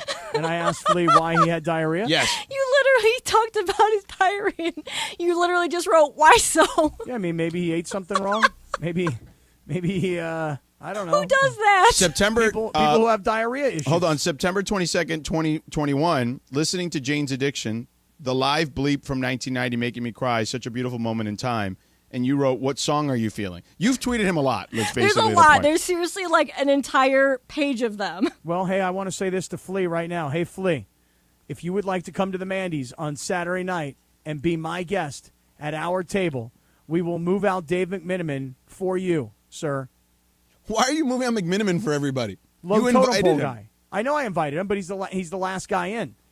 So you have to yield to the bigger name. Is that wrong? Is that hella sus? Actually, you did this last year, Cappy, because you tweeted about Flea wanting him to come to the Mandy's. Right. And somebody responded, if That he Flea was on can't make it, tour. I'll take his spot. Let Yeah. me know, big dog. Yeah, I think he was on a European tour last Yeah. summer, this time. He might be out touring now. Yeah. All right. So anyway, Yeah. you've tweeted Flea a lot. Yeah. Hey, and I'll just say this. I just put out a tweet that shows now what I just received. Just received literally at the most recent commercial break. I have received the VIP wristbands for the late after party. Okay? And so I have received the new VIP wristbands. So for everybody that's in the circle going, we don't understand, how do we get to the after party? When the Mandy's are over and we're all out in the bar hanging out, okay? I mean, there's a very limited number of these VIP wristbands and a password, and you got to get through security. So it's a pretty small, very tight-knit, highly secure late after party, which you will not be at, George. No. So anyway, Yeah. what was your thing about Damian Lillard? Okay, here's the deal on Damian Lillard. As he said in that soundbite. By the way, let's play the soundbite one more time. So he was on the Showtime podcast, as we've talked about for years. Damian Lillard's been very coy about wanting to leave Portland. And even in this situation where he legitimately was asked, which one of these teams would you like to go to? And the list was the Heat, the Knicks, the Nets. I think they threw in Boston in there, which, by the way, I will tell you this, Lakers fans and NBA fans, there is a less than 0% chance that he would want to play in Boston, in my estimation. Okay? That is my opinion on that. Don't aggregate him. Don't aggregate. Is that a report? Nope. So he was asked that and then still couched it even a couple of different ways. But go ahead, play the soundbite, and then Cappy can say what he's going to say. Miami, obviously. Miami is the obvious one. And Bam is my dog. Bam is my dog, for real. But, I mean, I think Miami the obvious one. Brooklyn is the obvious one. Is another obvious one because Mikal Bridges is my dog, too. So, I mean, honestly, you ask me where I think I'm going to be in a Blazers uniform, and that's what I'm participating in trying to build what we need to build. And, that's where I am. So, it's what it is. Miami win the championship, that definitely ain't happening. If Miami wins a championship, that definitely ain't happening. George, first thing I want to say about this soundbite is this. You are my dog, okay? I just want to make sure we're clear on that. You are my dog. That's number one. Number two, if Miami wins a championship, why would Damian Lillard not want to join them thereafter? Here's why. Because if you win another championship, people are like, so what did you have to do with it? They were champions before you got here. Yeah, well, I just averaged 25 points per game. So what? They won a championship without you. But if they don't win a championship, and so let's just say they do, and then he joins them, and then they don't, then they're like, well, they won a championship without you, then you showed up, and then look what happened. It doesn't work. And there's the whole Kevin Durant thing. People crushed him for that. So that's what I was going to say. Like, honestly, when you said that, or when he said that, and I brought it up to George, even you, Cap, you're like, I can't imagine, like, that didn't even come to my mind. Obviously, now that you guys say that, like, I get it, but, like, really? Like, do they care that much? Do players care that much? They do. About, like, what other people think? Perception, yes. Right. No matter what people tell you about that, particularly athletes and coaches at this level, I think there are very few that actually, when they say that they don't hear anything, now they can tune it out for a little while, but they don't tune it out forever, is my point. Here, I'll give you an example. So Kevin Durant will always say that he doesn't care what old man Charles Barkley has to say about him, but he does. He actually does. And so if you're Dame Lillard, you don't want Charles Barkley for the rest of his time on TNT sitting on that desk laughing at you because you went and won a championship on somebody else's championship team. Mm-hmm. So Kevin Durant can say he doesn't care what old man Charles Barkley says, but I'm telling you he does. Yeah, but I get it. Now, let me ask you this. All right, you're Pat Riley right now. Okay. And I tell you, you're down 2-1. Mm-hmm. And I mean, we both know the answer to this. You're down 2-1, but I'm making you forget about Pat Riley. I'm making you the Heat owner, the Heat GM, whatever you want to call it. Okay, I want to own a cruise line like Mickey Arison. I tell you, you're down 2-1 in this series to Denver. Okay. If you can either have Damian Lillard right now, I can tell you 100% you'll get Damian Lillard in the next offseason, but you're going to lose this. You're for sure losing. Like, you got to concede the series. Okay. Or you fight for your chance to win a championship right now. Yeah. Which door do you walk into? No brainer. Absolute no brainer. I'm fighting to win a championship right now. I agree. I mean, we've already overcome incredible odds. Nothing is guaranteed, by the way. And all it takes, honestly, like we've seen it. We were just talking about Jimmy Butler earlier, right? And his ankle issue or whatever that he's been dealing with. All it takes is one turned ankle, and all of a sudden one other player on Denver is hobbling too. Well, look, if Jamal Murray were to go out or if Jokic were to go out, either or. And even, by the way, it's not even out. It's even just playing hobbled, right? Like playing not at 100%. If either of those two guys were at 65% of their normal production, rather than scoring 30 points last night, they'd have scored 20 points last night, and that would have been the difference in the game. Right. So I'm with you. As crazy as that sounds, I would take you're already here. You know what I'm saying? Like, you're already in the championship round. Right. Like, you try to win the championship. Right. And I would also say that if I'm Pat Riley, what I might be looking at on the floor would tell me I need maybe to bulk up and get taller. No, they also need scoring. So Damian I'm Lillard. not saying that they don't if Damian Lillard and Bam and Jimmy played together, it would be pretty impressive and I'm just fun. saying, I'd like you a can little still more get beef. I mean beef. You can get beef for cheap. You know what I'm saying, in the NBA. Yeah. Well, that's a funny saying. Yeah. If I'm getting, I'll just go back to cheap beef. Lindsay. Yeah. Lindsay not understanding why a guy like Lillard would not want to go to Miami. I just feel should like they win it's the crazy championship? that's like the main thing. No, you know? you don't. Well, you the don't championship wanna go to part. somebody else's Like, if team. they won. Yeah. Yeah, I'm telling you, you don't want to go to somebody else's team. Well, he's going to go to someone else's team regardless at this point. but he doesn't want to go do what. Except Kevin Durant Brooklyn. did. Brooklyn would be his team if he went to Brooklyn. I bet you that's a good spot for I bet him. you. No, they wouldn't. They wouldn't win a championship. No? Mikal Bridges is really good. That's his dog, by the way. It is his dog. But they're not championship level. Like, I don't think. Like, if you plop him into Miami, Like right now, if they don't win, would that work? they would absolutely be near the top of the list of teams that would be favored to win a championship. They'd be in that top 3 to 5 for sure. Well, I understand what he's saying. I wouldn't want to do it either.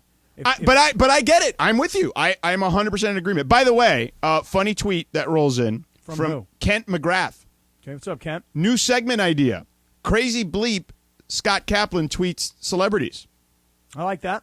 I like it a lot, as a matter of fact. I mean, I feel like that happens quite often on our show anyway. Correct. Yeah. I thought about that when you guys Yeah. were reading those because it was Get it hilarious. sponsored, guys. Hey, we didn't get to the Kareem stuff. We'll do that at 6. Kareem with some interesting thoughts on the Lakers season and LeBron specifically. So we'll get to that. Blake is going to join us, our Dodger insider Blake Harris, at 5:45 as he does every Thursday. But coming up next, the award-winning segment, Radio Tinder in 2 minutes. It's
well, you're gonna have to find out Saturday night. Take it away, producer Lindsay. Thanks, Christopher. Cleveland, this is for you. So do I run it back if I win? Because like I said, I'm trying to be positive and optimistic and manifest. I don't think that. you can say that again don't because think I LeBron only can. said it once. Right. So that's what I was thinking. Like, You have did to he- come up with something more clever. Now, you're a big wrestling fan. I'm sure there's a lot of Yeah. interesting wrestling lines you could I was gonna use. say That's that. true. How about an homage to the Iron Sheik who, R.I.P., died this past week? Iran, number one. No, I wouldn't go Yeah, Iran I was number gonna one. say, USA. Kathy. Iran, No, number no. one. Yeah, probably not a good idea. No, no. Why? no. Yeah, there's other wrestlers an you could homage. use. Yes.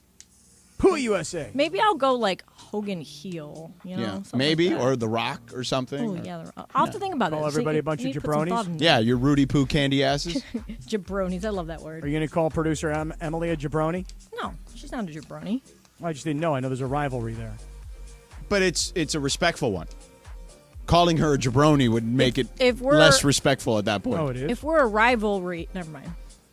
Anyway, researchers Oh, at the damn. Cal State Long Beach-based Shark Lab used drones to study juvenile white sharks along the Southern California coastline and how close they swim to humans in the water. Turns Oh, out it's way closer than you think. it's very, very close. Every day. Every single day. So Oh, it's yeah. almost within the bite radius, but it's actually still very safe. There were no reported shark bites in any of the 26 beaches surveyed between January 2019 and March of 2021. And most of the time, swimmers didn't even know the sharks were there, but they could easily be seen from the air. The researchers confirm that surfers, swimmers, and sharks can coexist peacefully, and they hope that this study can change people's perception of the risks that sharks pose to people that share the ocean with them. Are you guys afraid of sharks? Swipe left. Oh, swipe hell right. yeah, swipe right. Who the hell's not afraid of sharks? Dude, swiping right, petrified of sharks. I mean, petrified. I swam for all those years training to go do the Ironman where you have to swim in the ocean, and I freaked out every time I was in the ocean. I've got a friend of mine. You guys would find this interesting. He's got an Instagram account. His name is Scott Fairchild. It's Scott_Fairchild. And every day he shoots drone videos of sharks under surfers. So he's probably gone viral a couple times because Oh, I yeah. feel like I've seen those a lot lately. Oh yeah, he's got a crazy following. I mean, he's got it up to over 60,000 people now on Instagram, and he shoots these drone videos. When you see that these sharks are right next to all these surfers, and they find out that a shark is close by, when the drone comes down, it's like a signal. Yo, bro, right nearby you. It freaks me out, man. Yeah, it's time to move. Right. Did you see that video of the guy whose little kayak was attacked by a great white shark? Shark comes out of the water and grabs his kayak. Did you guys see that video last week? No, I missed No. it. Oh, my but- God. It was amazing. Great white sharks they don't tend to swim that closely to the shore as like these other sharks that they were, Oh, no, these are great white sharks.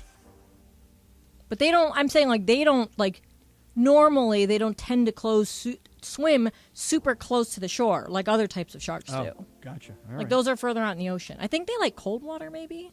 I don't know, but they're around surfers, so they're not that far out. Well, surfers tend to surf in colder water where the waves are, right? Yes. All right, what's next? I love that Sedano is now a marine biologist.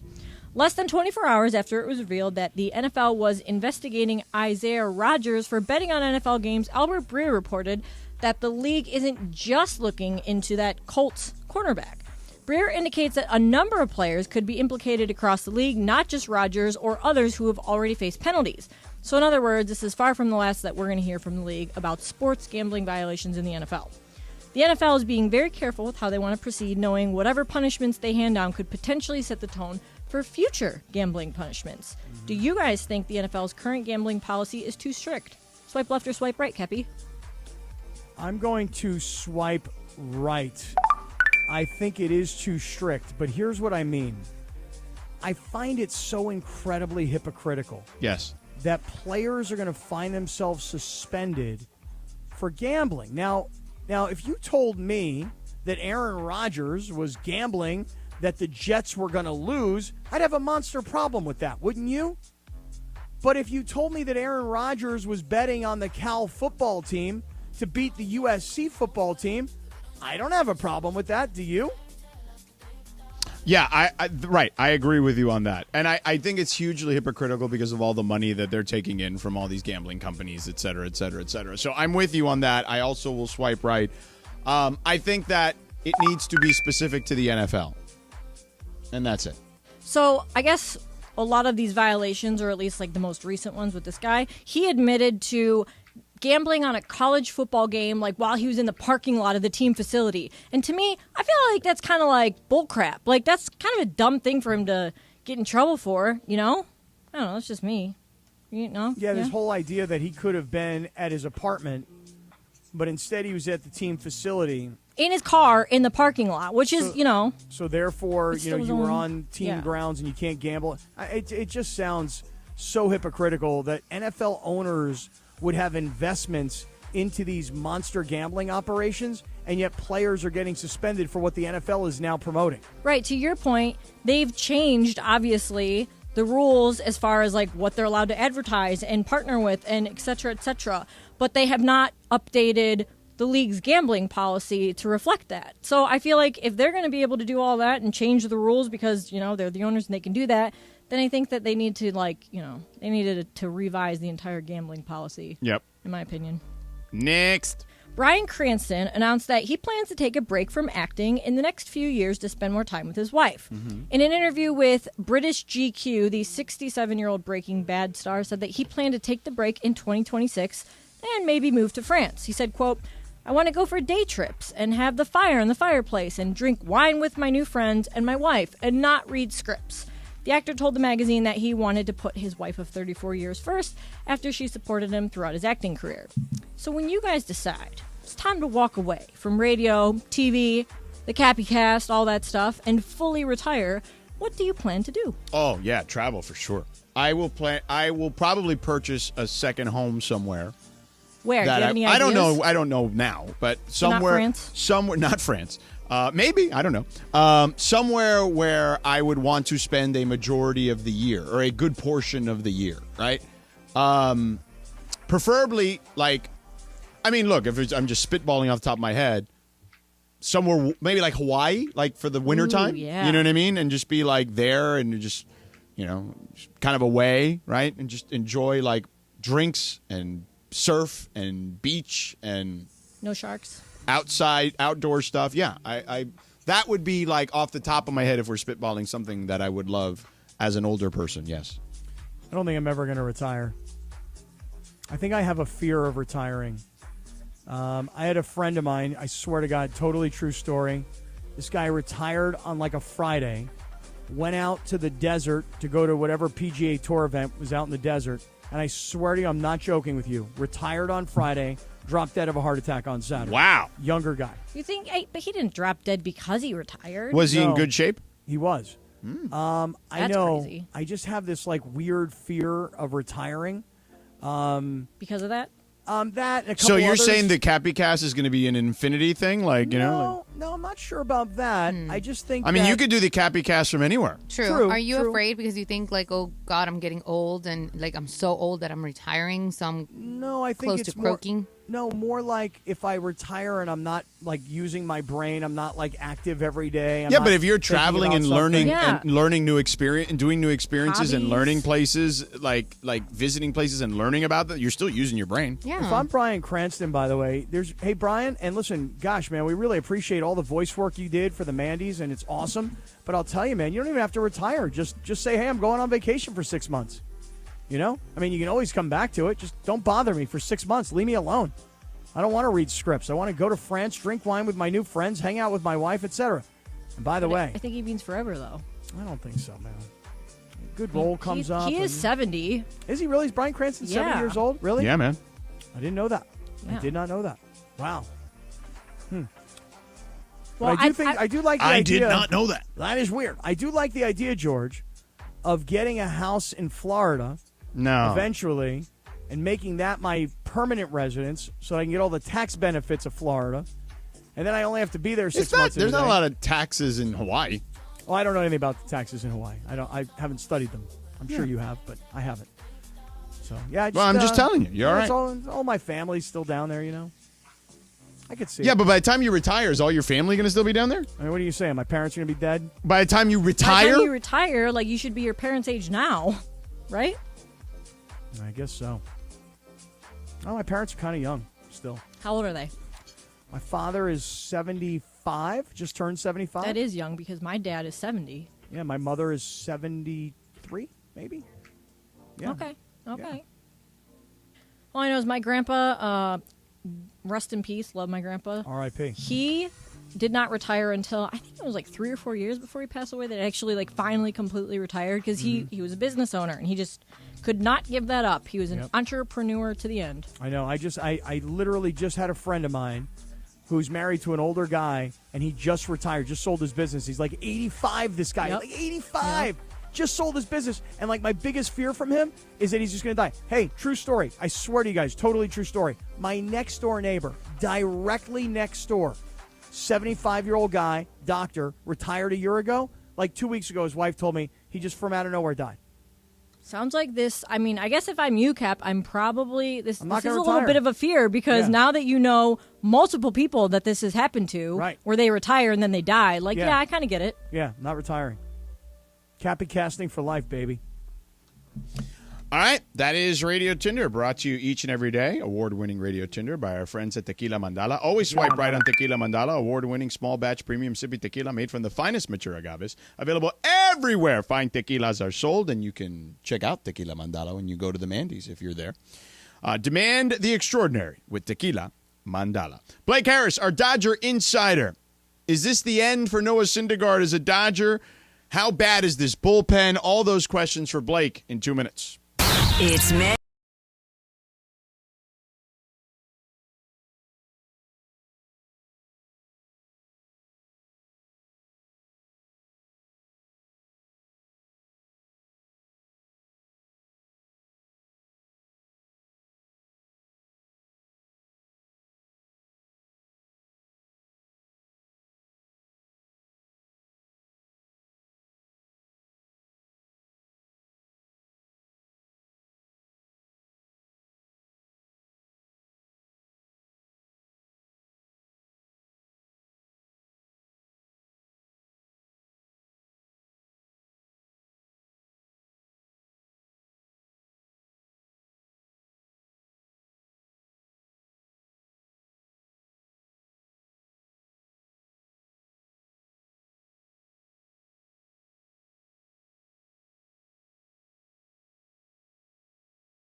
Yeah. Did you see what was posted by Beto and Whittier in the Sedano and Kap Circle of Trust? No. He put out the video of that shark taking a hack out of that kayak right off the coast of Hawaii. If you have not seen this, dude, you have got to see this video. It's in the I Circle don't want of to Trust. see that. I don't want to see that. This guy is sitting in this little kayak. He's doing this fishing, and from underneath the depths of the ocean, ba-na, ba-na, ba-na, ba-na, and then all of a sudden, boom, from out of nowhere. I mean, there's no time to react as this giant fish jumps out of the water and bites this guy's kayak. That'd be the last time I go in the ocean. On that note, let's go to Blake Harris, our Dodger insider. You can find him on Twitter at Blake H. Harris, the Substack. Subscribe to it. He's doing the Lord's work, covering the Dodgers there. And the podcast, Inside the Ravine. So, are you a ocean guy, Blake? Before we get to the Dodgers. You know, it all depends. You know, I like going out for a good swim, but I wouldn't necessarily say I'm an ocean guy, but I definitely could be. Mm-hmm. Yeah. And are you a Mandy's guy? Are you coming to the Mandy's on Saturday night? That's a great question, Scott. I may or may not be in attendance. You know, if you need a +1, I'll gladly. Oh wow! No, he's already promised. He's already promised like 17,000 people. So. But I do have some extra Mandy's tickets if you would like to come. And if you're watching on YouTube right now, it's the gold VIP wristband for the after party. But it's not just the wristband, Balake. You got to have the password too, because anybody can get VIP wristbands on Amazon. You got to have the password and the wristband. You want to come? Now, what I got to ask, what's going down at the VIP? I got to know. You're gonna have to show up, pal. That's a good. You sell. don't even know, Blake. Well, good sell. At the moment, it doesn't look like Noah Syndergaard has got a VIP wristband to stay on the big club. He's gone the IL. Is this the last we've seen of Noah Syndergaard as a Dodger? I think it is. I think that the Dodgers, obviously, they put him on the IL with I think what was ruled as a blister, and I put those in air quotes blister because I don't think he has any sort of injury. I think the Dodgers essentially. They don't want to release him just yet. They want to keep him in case they need some sort of, depth with their really shallow starting rotation. But, yeah, if I were to guess, I think this is probably going to be the last we see of him, barring a starter getting hurt in the next week or two, and all of a sudden they need him. But he's been the worst starter in all of baseball this season. I mean, we saw what happened yesterday. It just seems really, really tough to see him take the mound again for the Dodgers. So, Blake, I read your Substack. Did you subscribe? Did I say I subscribed? You said you read his Substack. That's what I said. So, which is it? I just read it. How did you read it? Lindsay sent me a link. Sure. So anyway, Blake, I was reading your Substack, and after what George is talking about with Noah Syndergaard, what is this pitching staff about to look like? I mean, it's not really very good right now. Yeah, so it looks like it's going to be Michael Grove taking his spot in the meantime. And outside of that, you got Kershaw, you got Julio coming back, you got Gonsolin, but it's looking really, really thin. It's not looking too great at the moment, and that's why, it's tough to say if Syndergaard's going to make another start because there are no other options. I mean, at this point, the options in the minors are non-existent. There's no one you could really turn to, and I don't think they're going to be making a trade anytime soon. So, yeah, it's Michael Grove, and then, Noah Syndergaard waiting on standby if needed, which, if that's the case, you might want to look away and not watch a Dodgers game if you're having to rely on him again. I know, man. There's a part of me, I can't believe I'm about to say this, there's like a part of me that actually kind of feels bad for him because every time he pitches, he's so bad that the media stands around him and they're like, so, dude, you sucked again. What's the problem? And he's looking at them and he's going. Did you guys hear what he said last week, what his quote was following his outing last week? Well, he was very if I recall correctly, it was something to the effect of he was blaming himself and he was saying he was terrible and he just he almost sounded defeated completely. Yeah, I got no answers. Yeah. He said that he would give up his hypothetical firstborn child if he could throw the way he used to. Yes, right. Jeez. Yeah. Wow. So, he's going through it. He's going through it. And I will give him credit, though, because although he's been horrible, the dude handles every post-game interview like a champ. He takes every question. He's not a jerk. He could easily just not answer any questions, not show up. But I'll give him credit. The dude, he answers the questions, and you could tell, he's genuinely upset. I said this on our podcast last week. Whenever he does a post-game interview, it sounds like his puppy died. That's how sad he sounds. So I will give him credit for that. He handles all that like a champ. Blake, the bullpen isn't any better, though. What are the answers there, potentially? Well, the answers are apparently rookie Nick Robertson and journeyman Taylor Scott, because they're the only two guys the last couple of days that have looked good for the Dodgers. Everyone has struggled. Even Evan Phillips, who's been the best reliever the last couple of years, he's looked bad this past week. So I'm hoping that by Kershaw giving everyone, a day off today might help them a little. Obviously, they're going to be going to Philadelphia this weekend, but it seems like every guy that's coming out of the pen, they're allowing at least a couple runs. I mean, at this point, if it was a one-run game and it's not Evan Phillips on the mound, I don't know who I would trust. You could just get like a roulette wheel, put everyone's name on it, and just spin it at the Commerce Casino this Saturday for the Mandy's, and have a random name pick up, and that's who you got to go with in the bullpen because the options are very slim right now. Yeah, I mean, listen, it's one thing when you lose 2 out of 3 to the Yankees, which was obviously no Dodger fan is happy about that, especially with those games at home. But it's another thing when you're on the road and you're getting beat by Cincinnati, and now you're going to be playing in Philadelphia. And look, there are a lot of teams that had a high expectations coming into this season. Philadelphia, based on being in the World Series last year, was one of them. It has been a very disappointing start for the Phillies. Maybe an opportunity for the Dodgers to pick it back up here, Blake, against Philadelphia. Yeah, because they just lost the series to the Cincinnati Reds, a team that they should have taken the series from, and they lost 2 embarrassing games. They're going to go to Philadelphia, a team that's really hot right now. I think they've won 4 or 5 games in a row, and this is a team, although they haven't played up to expectations, this should be a team come October that the Dodgers are going to be facing. So it's going to be a tough matchup. I think there's some good pitching matchups on the board. So hopefully the Dodgers can right the wrong after losing 4 games in a row before today and pick up a much-needed series win against a really good team. Blake, as we look at the rest of Major League Baseball, right, I feel like every once in a while I like to kind of check in with you where you're at, just kind of on the bigger picture right now. When you look at the rest of the National League, what sticks out to you the most at the moment? The fact that the D-backs are still sticking around. I mean, it seems like every week we're saying, okay, it's early in the season, they're going to cool off. It's early in the season, they're going to cool off. But, we're 2 months in. I think we're officially at the 62-game mark, so only 100 games to go. And the D-backs are still, I think, they might even have the best record in the National League at the moment. So they're the biggest surprise to me. And I guess the other one, if you want to go with the biggest surprise, I'm still shocked that the St. Louis Cardinals are as bad as they are. Yeah. I think they actually still might have the worst record in the National League. Mm-hmm. I thought they were going to be either the best or second best team in the National League this year. So they're really, really surprising me as well with how bad they've been. Yeah, but the National League this year reminds me, George and Balake, of what we were talking about with the Western Conference during the NBA season. We kept talking about why LeBron would try and hustle back from injury because the Western Conference looked like it was ready to be taken.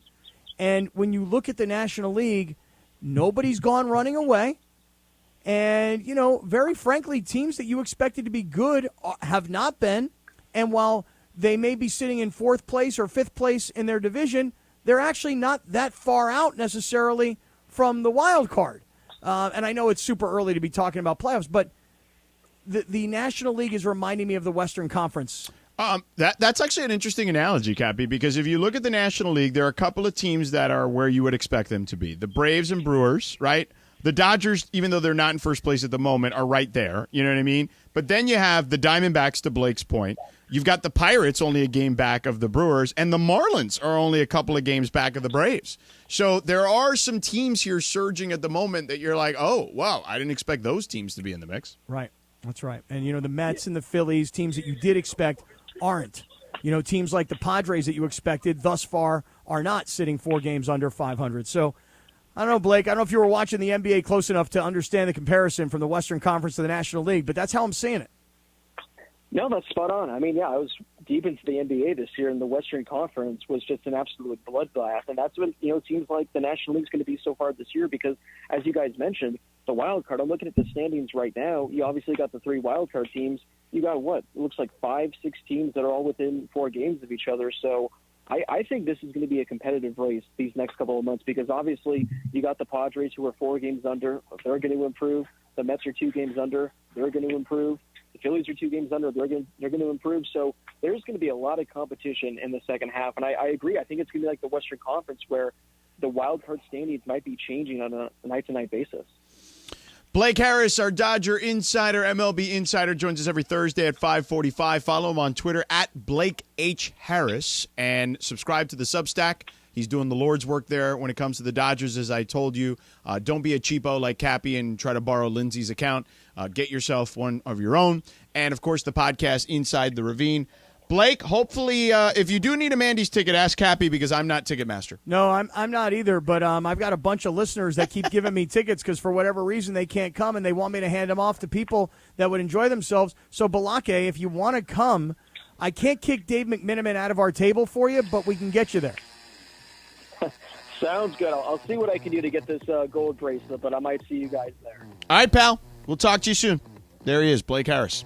All right, Cappy, coming up next, Kareem, as I mentioned earlier, I want to get to that now. Kareem with some thoughts on the Lakers and their season, and LeBron specifically. So we'll get to that coming up, plus what you need to know in between. We're back in 2 minutes.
Sedano and Kap for your afternoon right now on 710 ESPN. It's time for what you need to know.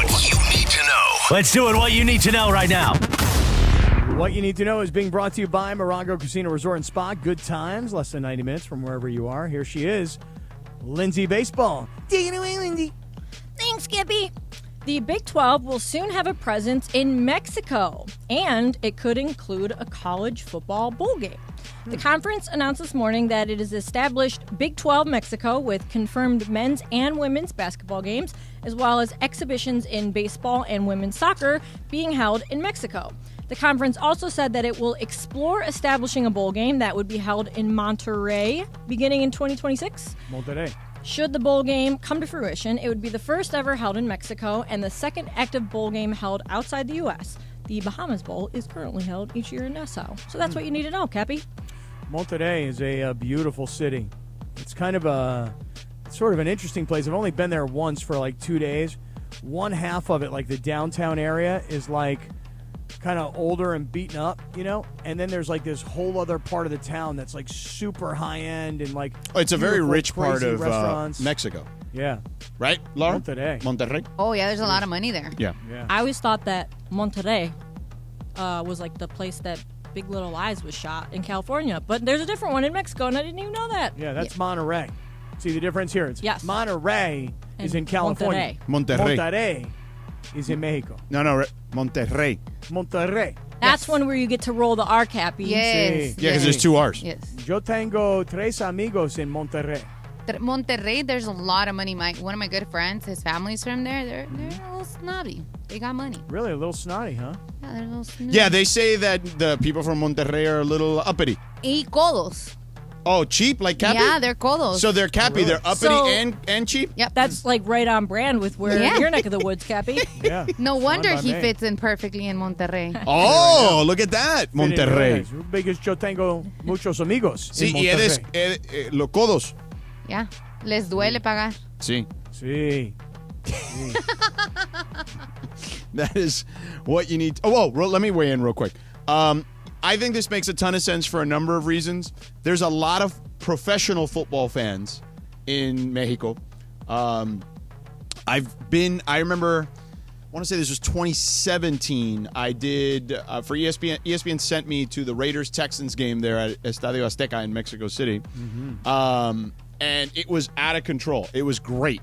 And there's a lot of fans of a lot of different teams in Mexico. The Raiders, the Patriots. Cowboys. Cowboys are huge. The Steelers Steelers are big. Yeah. are huge. So there are a lot of different fan bases down there. And so college football going down there now makes a lot of sense, particularly the Big 12 based in the region that they're in as well. Right. That's right. Because if you have those Texas schools. that And you're wanna going to go- probably get San Diego State too, right? Right. Potentially. I mean, I think so. Them or Pac-12, right? I mean, if I'm San Diego State, I'm not even thinking about the Pac-12 right now. Yeah. Because I don't know what's going to happen to the rest of it. But I'm with you. I think it's a smart idea, and I think it's the first collegiate conference that I've heard of thinking about this, and it's super smart. You know why? Brett Yormark, their commissioner, I mean, he's a former professional president, right? Like of a professional sports franchise. Yeah, and he's the guy that came out and said, we're open for business. Yeah. You know, come talk to us. Yeah, it's why they were as soon as he became commissioner, he immediately called ESPN and was like, and Fox and let's get this deal done right now. But it's true, though. I will just say one last thing about this. You know, in Mexico, they seem to love American football. George, a couple of years ago when my son was a senior in high school, we actually took a group of kids, like 30 or 40 kids, whatever it was, all the best high school football players from San Diego County at the time, and we put them up against a bunch of the kids who were like the Mexican All-Stars, you know? And these Mexican All-Star guys were like 20, 21. They were like grown men. And these were like 18-year-old kids that we brought with us, and they beat us up and down that field, man. I mean, it wasn't even close. That game was so ugly. Yeah. They killed us. Yeah. But it is definitely growing in popularity in a big way there specifically. That is what you need to know. Brought to you by Morongo Casino Resort and Spa. Good times, less than 90 minutes from wherever you are. So Kareem Cappy had some thoughts about the Lakers and this past season. I'm going to give you some quick anecdotes on what Kareem said. In regards to the way the Lakers looked in the playoffs, he said, quote, I felt that if they hadn't started out so bad, they could have done a lot better. They seemed like at the end of the season they were gassed, you know. But they really did a great job of finding a new identity and going out and doing very well. They just missed making it to the finals. They should be proud of that. I think it's a really neat achievement. Oy. Hold on. Ugh. Okay, well, what's the problem there? It's a really neat achievement. Yeah. Really, it was quite a neat achievement, LeBron, the way you guys made it to the Western Conference Finals and got swept. That was kind of neat. That was sort of neato. Liked it. It's fun. Congrats. You should be proud. Neat. I don't think he was meaning it in the condescending way you're meaning it. No, I know. I'm kind of just finding it funny the way Kareem called it. Well, he's a neat achievement. an old I was person. going to say, people of that generation, like, neat is like cool, you know? Neat, cool, great. Just surprised to hear the Cap say that making it to the Western Conference Finals was a neat achievement. Well, That's he's all. saying based off their – he says had they not started off so bad that they might have been able – that they were Yeah, just you might they be right. It's what you said a little while ago, that they were much like the Heat, right? Like those two teams were chasing just to get in. Right. And listen, he may be right. I mean, if you didn't start off 2-10, but if you started off 6-6, you probably wouldn't have had to have played your way in. Seriously. Correct. He also added about LeBron. He said at the end of the year, after all that, LeBron and most of the guys looked like they'd been through 2 seasons, but they still gave it an awesome effort. In regards to James's potential retirement talk, he says, I think it's up to him. Certainly doesn't have to prove anything. It's just what he wants to do at this point. I got to agree with the Cap on that one.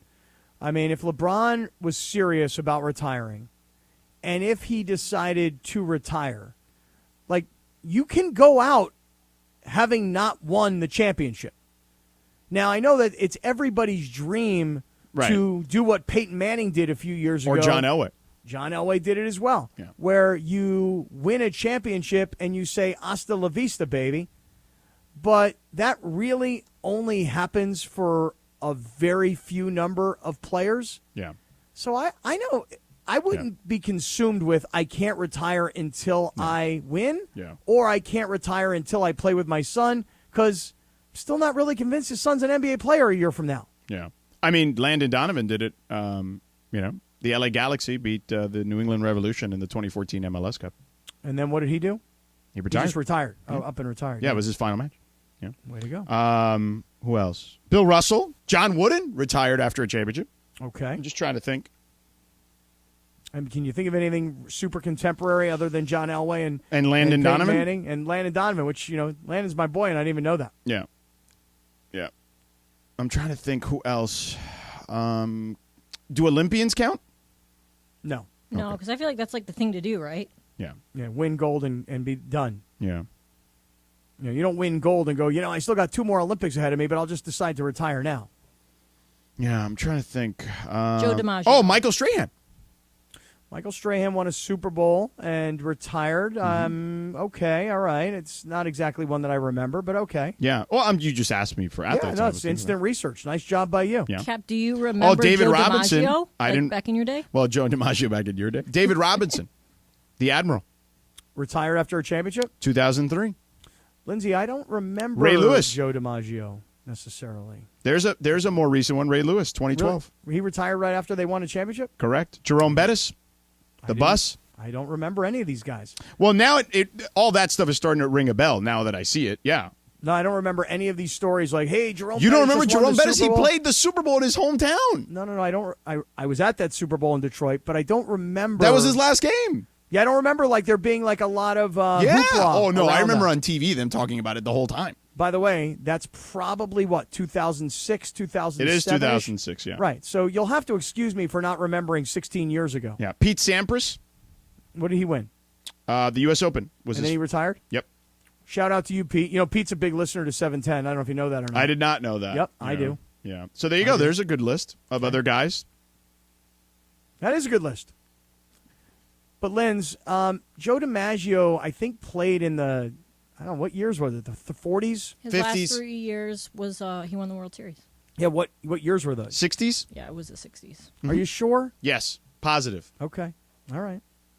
So, no, Linz, I didn't get to see that, unfortunately. So, yeah, Okay. Kareem says LeBron's got nothing left to prove. So you're okay if LeBron retires, right? I mean, listen, 20-year career, he's arguably one of the best, he's most people's top 3 player in league history, Yeah, but you see, the thing is, LeBron is not retiring, not because he feels like he has anything to prove. No. LeBron is He wants to win retiring- another ring. Right. I think there's 2 things I think that LeBron is waiting to do. Okay, what's one? Win another ring. Right, what's 2? And wait for his son to get to the NBA so he can play with him. Right, Bronny.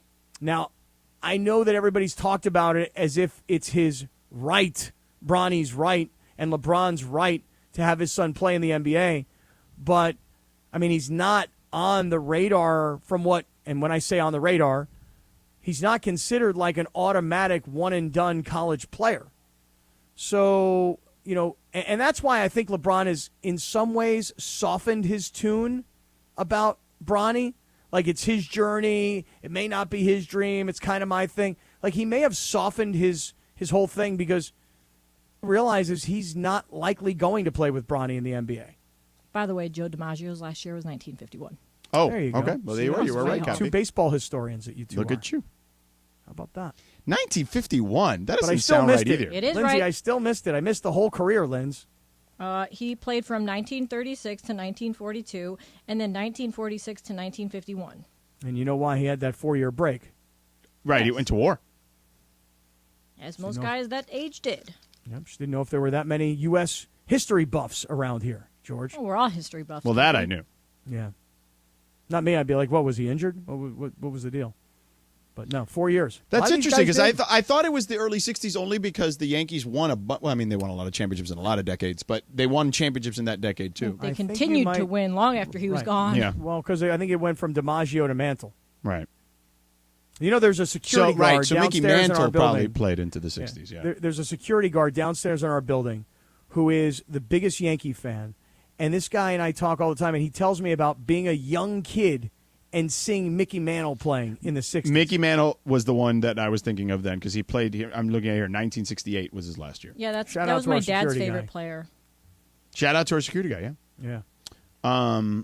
So, yes, it was Joe DiMaggio into the Mick. Correct. I have Mick's autograph, Into the too, on a Mick. ball. That's what they used to call him. I know. Yeah, he was the Mick. Just sounded funny the way you said it, that's all. Yeah. All right, well, cool. I'm glad we all agree with Kareem. Well, I just don't think LeBron agrees with Kareem. What do you mean? What does he not agree with? That he doesn't have anything else to prove? I wouldn't say LeBron agrees with that. Yeah, but I think LeBron in his own mind does have something to prove. In his own mind, but not to anyone else, which is what Kareem is saying. Right, but all LeBron got to answer to is LeBron. And I think LeBron is like, wait a second, you know what? I got to get that last taste. I got to have one more. I'm just not ready to give it up. When I can score 31 points and a half of a playoff game this deep into the playoffs, where am I going? I'm not going anywhere. I still got more, and I think I can still win. So LeBron got to answer to LeBron. Cappy, coming up next. Tell me. Our boy Sean McVay has weighed in on this Jared Goff stuff we talked about yesterday. Okay. So we'll get to that coming up. Plus, the NFL Network makes predictions for the Rams season. We got news on Brock Purdy. Your boy, Brock Purdy. I mean, I want to hear what kind of sounds Brock Purdy will be making this season as he makes his rehab here in the offseason, you know? Right, yeah. So we'll have that for you. Maybe. Hopefully it's not the other one where it's like the one that you thought was more like AD during the season, you know? Where... No, that's not the AD one. That's making noise in the playoffs. Is Right, what that is. right. The AD one was... That, yeah, that one. Those right there. Yeah, for Brock Purdy's sake, I hope that's not the case. But we got all that coming up. A little NFL smorgasbord, all right? Coming up in just a moment. Stick around. We're back in 2 minutes.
In the building. Hands go up. And they stay there. And But- they stay there. Pero the thing is, we have an awards show on Saturday. We do. I'm not really someone that's looking for awards, but I know Lindsay has such huge confidence that all we're gonna do is win.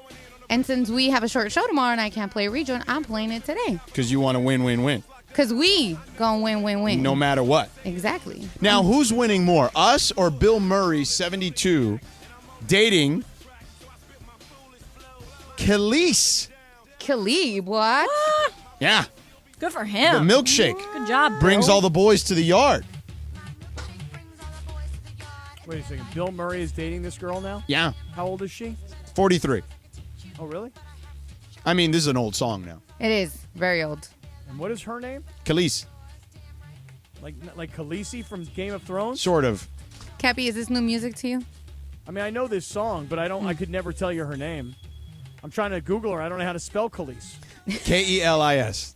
Kelis. Yes. Not Ka. No. Hence why I said Ke. I know, but then I typed in Ka first, and there was this other Khalees who's an American. Definitely singer. didn't see this one coming, though. Oh. bet. Bill Murray, dude. Not at all. He's like as interesting and weird and like secretive, but yet cool kind of dude that there is in Hollywood. By the way, I think there's a hot couple. They are hot. Yeah. I mean, she is. Odd couple. She's hot. But hey, whatever floats your boat, man. He's fun. Yeah. I've heard fun stories about like Bill Murray will walk up like so. Somebody told me this story. It was hilarious. Another person. So it was secondhand. That this is very reckless of you to share this. that Bill Murray would come up to people like randomly on the street and just like tap them on the shoulder and they'd turn around and be like, oh my God, it's Bill Murray. And then or he would cover their eyes and then they'd turn around and be like, oh my God, it's Bill Murray. And he would say, they'll never believe you.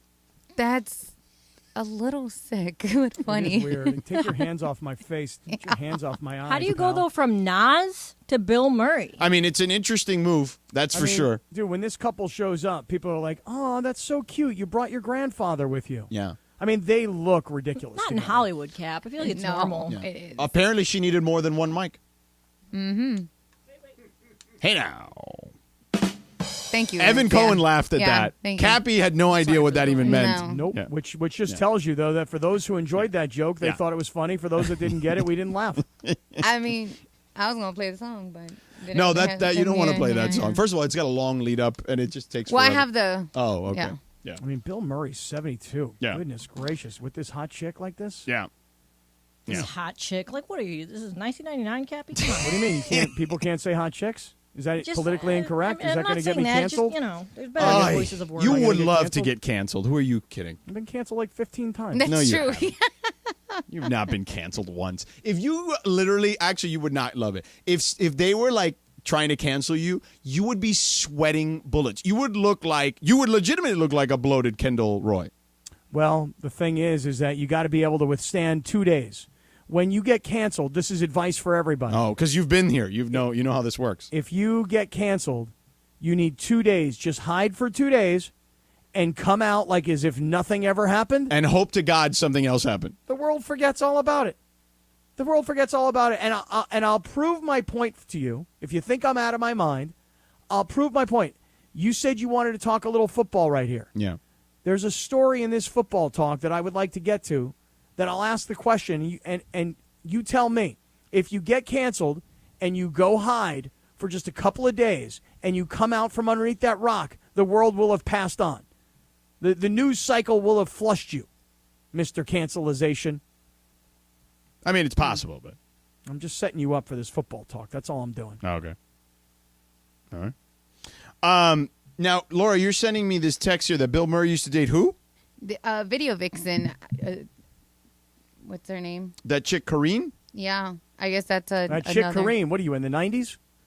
Well, I can't say the name that That was is a on joke the based text, on what you know? just said. Yeah. Right. Yes. But anyways, yeah, she was a video vixen. She's like younger than me.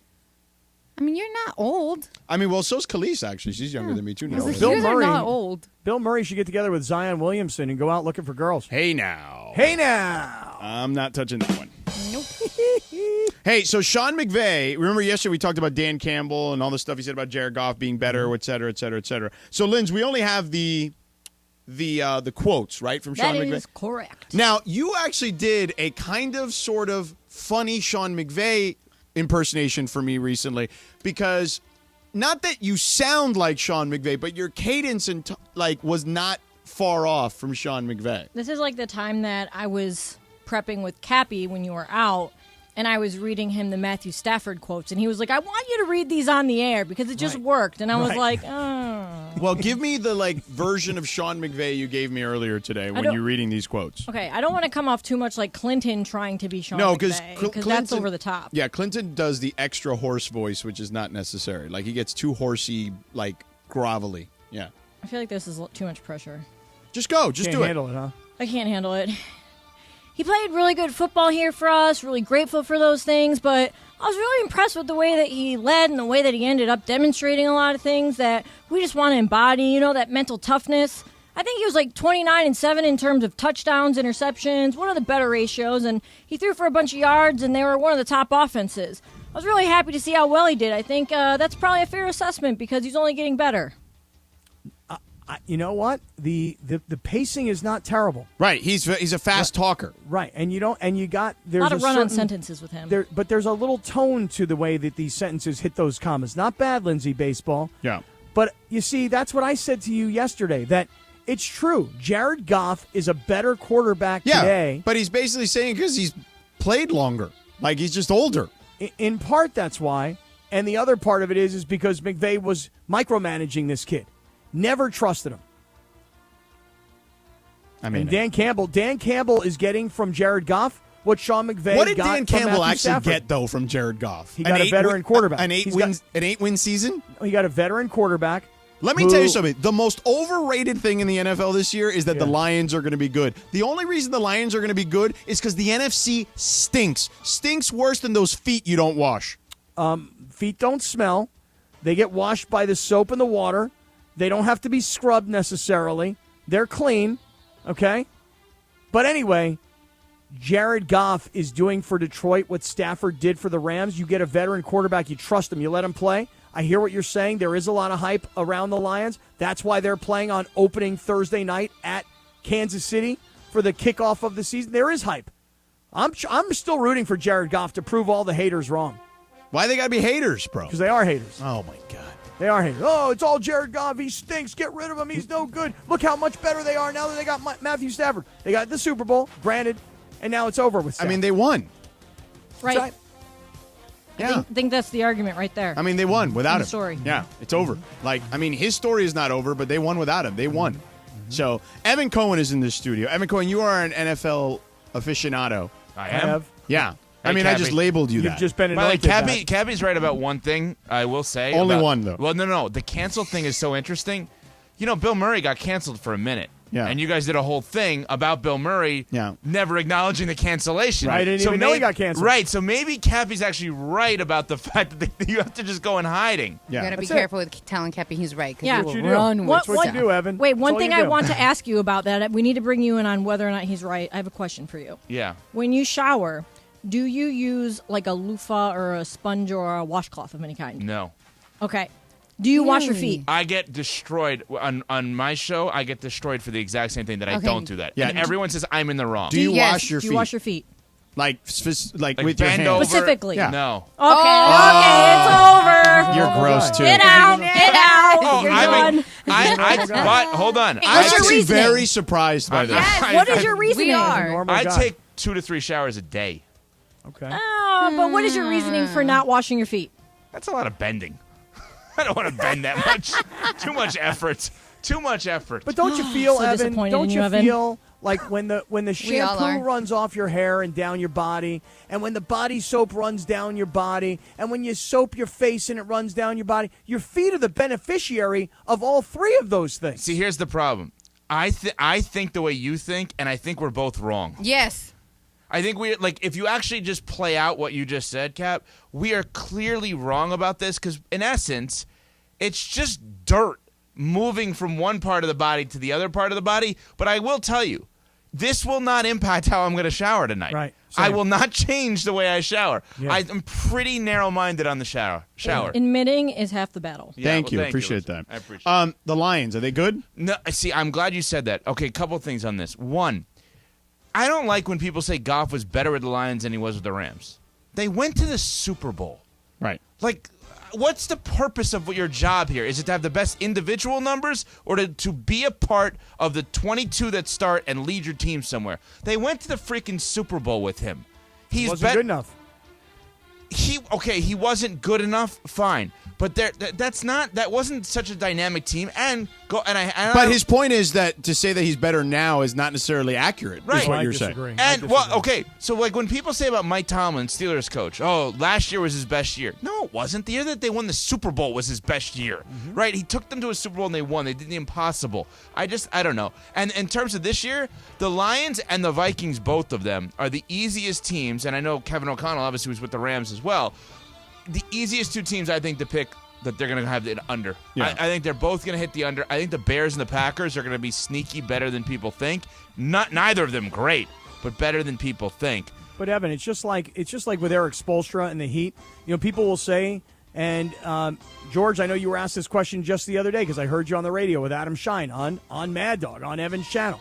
And Shine on Sports. Right, yeah. Oh, look at him. Look at he's Evan. like, he you cheated didn't know on that. you. I didn't know you cheated were on. on you. He asked me to come on. Yeah, Wow. I just happened to be driving around at that particular time. Goes on other shows, but not mine. Okay, Yeah. keep going. Wait a second. I'm kidding. You're I'm on kidding. at like 3 a.m. Key wakes up. Why don't you? But what George was saying was people say, oh, this is Eric Spoelstra's greatest coaching job. That's laughable. Now, if he doesn't win the championship, but he got this ragtag, I'm putting that in quotes, group of players to go from where they were to where they are, but they don't win, people go, oh, it's his best coaching job. Did you? Wait, George, you said it was his best coaching job? I said if he wins the championship, it's Yes. his best coaching. Okay, job. that's different. Yeah.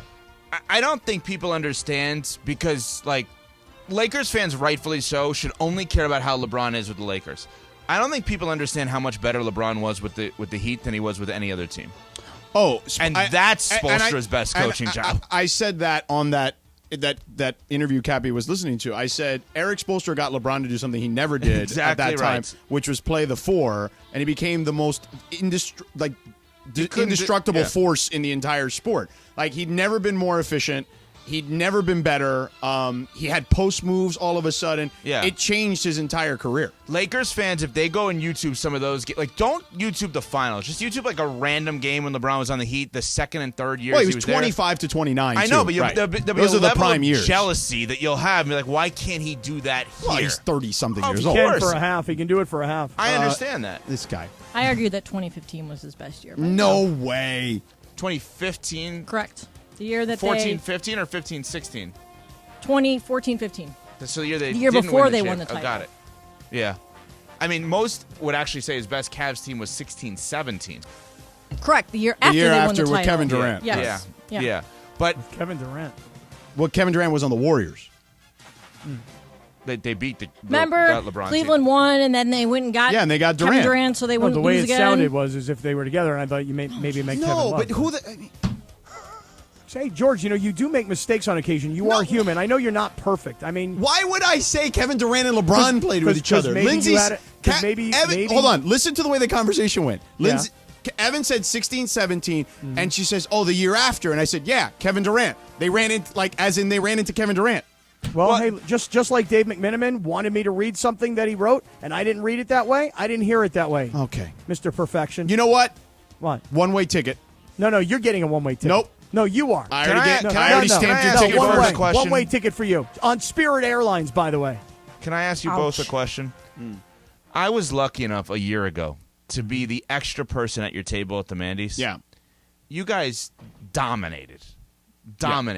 Sure did. How are we approaching this year? Is it like, oh, we have to match, or now is it the year we can coast? It doesn't matter because of what you did last year. Lindsay and Laura, I don't know if you heard, they believe that we're going to win a ton. No, Lindsay, I don't really care. I'm just being positive and optimistic. Well, but because you just played, I want to win no matter what. No. You I guys said- win, But win, think win. about the Rams, right? They win the Super Bowl. Yeah. It doesn't matter what they did last year. I think Mason and Ireland, I think it's a big Mason and Ireland year personally. I Okay. think Travis and Sliwa get off the schneid.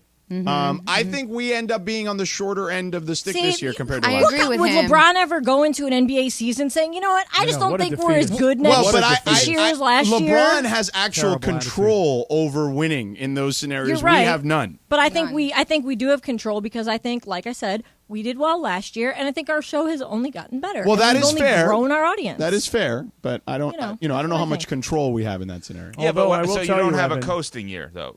Like it Well- does. Well, there is no coasting years. Yeah. Okay. If we have a setback, then we have to reassess. And Oh, Morales wow. has said that we have definitely gone backwards. Yeah. Has Morales said anyone's going forwad? He believes that Cappy has rested on his laurels until really? late in the Mandy season. I rested on my Mandy. You had many He of did them. literally, Yeah. without any clothes on. True. I did. I rested on my Mandy.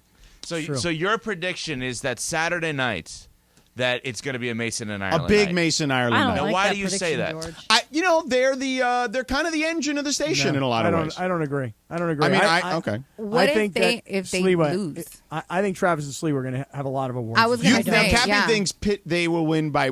This is your phrase, not mine, right? What is it that you said that why they'll pity win? votes. Pity votes. I didn't say that, but I do think they're going to win more. Yeah, they'll get some. Well, the story of last year was this show, right? Would you agree? I mean, at the Mandy's, wouldn't you say this show is the biggest story? Well, right, yes. If I'm going to do a show about the show, it's this show. Mason Ireland won show of the year, but this show won the most We cleaned up. awards. I mean, did you hear the promos running? Cleveland, this is for you. Well, I was there. I saw it, yes, Right. and I heard it. like, But I also think that there was a moment when Cappy, you won whatever the one was at the end, and Sedano Host basically Host of the right, year. and then Sedano made out with them basically. Yeah. That he was did. the that was He the really moment as both of your significant others are sitting there waiting for you guys, and you two are making out on stage. So I mean, I don't know how you top that. Well, this and year, the George two of you. thinks I'm dirty now because I don't use a loofah Yeah. or a washcloth. So he You already are. told me. He goes, dude. He goes, don't He's even banned. touch me. Yeah. He goes, don't touch me. No touching, especially after the feet conversation. Well, I'm out too then. Yeah. I was going to say, is Evan out too? No kissing for you either. Yeah. All right, Cappy. Coming up next, we got Big Deal or No Deal, but tell the folks about our friends at Yamava first. Yeah, I'd love to. Hey, listen, this is SoCal's #1 casino, and right now our 2-month promotion of celebrating the GOAT is happening. So we did this last month. We're doing it all of this month in June. We are celebrating the greatest of all times. His 6 rings, his 5 MVPs, his games that are called the Shrug or the Flu Game. There's only one MJ. And right now, Yamava Resort and Casino at San Manuel giving you a chance to walk on air with the ultimate prize package of up to $500 large in prizes. So, for the remainder of this month in June, we're giving you a chance to win a PSA 10 MJ rookie card, iconic sneakers that we all love and want, plus free play at Yamava Resort and Casino at San Manuel. The website is easy, yamava.com for all the information, YAAMAVA, yamava.com. When you go, you got to be 21 to get in, okay? So make sure you're gambling responsibly. And as always, 710 listeners are winners at Yamava. It's Mandy's Week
Lindsay, you take it away as Evan's going to play Big Deal or No Deal, too. You are, yes. You got to put your headphones back I didn't know I was doing that. What are you, a rookie or something? Come on. I mean, Get seriously. together. All right, so social Tough media crowd, Ev. Seriously. social media skeptics are throwing shade after a distracted groom was allegedly caught texting as he and his new bride strolled down the aisle. Wait a second. No way. Texting while you're walking down the aisle? I can the see way you out. doing this, Sedano. No, Come on. no, bull crap. Granted, it was on the way out. Laura had a heart attack because I almost said the whole word. In the concerning TikTok clip, which has since been deleted, the groom's eyes are virtually glued to his phone as he and his bride exit the church. One person tweeted, "This marriage is over." Another wrote, "This is insane, disrespectful, and condescending, totally uncalled for." The clip has amassed over 42 million views. Have they gotten divorced already? Well, I was going to ask, is this a big deal or no deal? I mean, Clearly, it's you a think big huge deal. Dude, come on. Like, if you can put your phone away for the time you walk down the aisle. Big deal. Well, I just have a question. When was the wedding? Was it during NBA free agency week? Because, I mean... Wait, Laura's got an interesting a week and a half conspiracy. ago. I think it was last Hold Saturday. on. Laura's got a conspiracy theory. I mean, listen, people do a lot of crazy bleep for views and for TikTok. Good one. I'm like, what if it was planted and they did it on purpose? So she knew, so no divorce, hence just money. It didn't good seem that call. way because the way the clip was shot, it was definitely like one of the guests that was like, "Oh my God, can you believe this guy?" So I don't know. It didn't Yeah, seem but they that may way, have but done who it knows? on purpose. Right. knowing Right. somebody Yeah, would yeah, video that. yeah. But I have a question, though. Like, if you didn't do this for clicks, isn't everybody that you'd want to, like, be around at your wedding and, like, whoever's not there who couldn't make it, they get that sort of attention Side from piece. you during the wedding? You guys know that today my 16-year-old daughter referred to me as something I've never heard this word before. Tell me if you guys have. Yeah. Has anybody ever been called a screenager? No. No, I've never been I don't called even know what that is. Yeah. A screenager, That's Evan, funny. I didn't know what it was either. A screenager is someone who is an adult who's addicted to their phone like a teenager. Oh, I'm that. A screenager. That's a new term Yeah, for but me. there's also a time and a place, though. You know what I'm Well, saying? so here's what happened. Let me tell you what happened. So me and my daughter are out walking the dog this afternoon. Yeah. Just a little bit of 15 minutes of quality time, just me and her. Yeah. I'm on my phone. She's like, "Dad, can't you ever get off your phone? You're like a screenager." So now I've made a commitment. No more phone on walking dogs. When we go for dog walks, no phones. Okay. Well, about good that? for you. I mean, that's the right thing, but I'm going to defend you. You being on your phone prior to a show Yeah. I tried is to explain kind it of to her. necessary. Told her that. She didn't want to hear it, Ev. I mean, you're not doing some rinky-dink show. You guys are doing afternoon drive on ESPN LA. Like, you kind of need to know what's going on. Trying to explain that to her. What Ish. time was this dog walking? This was happening at around like 1:30 in the afternoon. Ish. Ish Smith. I would say it's a big deal. They should get divorced probably, but now Laura's point is an interesting one. But I probably would be on my phone if it was during free agency week and if it was a Woj bomb. Yeah. That would be more important than a wedding. Yeah. Yeah, and I'm sure Lauren would love that. Yeah, well, I had a small wedding, so I didn't have to worry about that. Yeah. I did have to worry about that because the family that was there would see me. That's the problem. Right. Then I would be called out. But Yeah. I mean, let me just say this the nice way. If you're getting married during, like, your husband or significant other's busy time, like during NBA free agency, during, like, I know some people, like my cousin got married on, like, a college football Saturday during the season. Oh, no. And it's like, no, you don't do that. We got married in like March. A, because the weather was perfect that time of year in South Florida, and B, because it's like kind of the dead, at that time, pre-play-in, it was like the dead time in the NBA. Yeah. You know what I mean? Like, where you're just like, oh, it's just, we just want to get to the end of the season already. Like, there's nothing of real interest. So, yeah, you can't, fall football, forget it. And, like, certainly not, like, in the middle of, like, the finals or the playoffs, forget that. Yeah, she doesn't get it when she tries to schedule a Saturday wedding during the fall. But. My wife jokes to this day. I told her, and this is true. She says he gave me 6 weeks to pick from. over the course of the entire year, not a 6-week span. Correct. Yeah. I was going to say that sounds about right. Sounds about right. All right, so Drake had an embarrassing moment during a recent live stream when he tried to gift a fan some money. The rapper teamed up with the betting company Stake for a live stream event on Saturday that saw him give away $1 million to fans. As he tried to gift one fan $500, however, his card was declined. Right there in front of everybody. Oh. Fellow rapper Lil Yachty said to Drake, "Bro, that's embarrassing." He was also involved in the live stream. What's up, Lil Yachty? I love Lil Yachty. Love me some Lil Yachty. Is this a big deal or no deal, Cappy?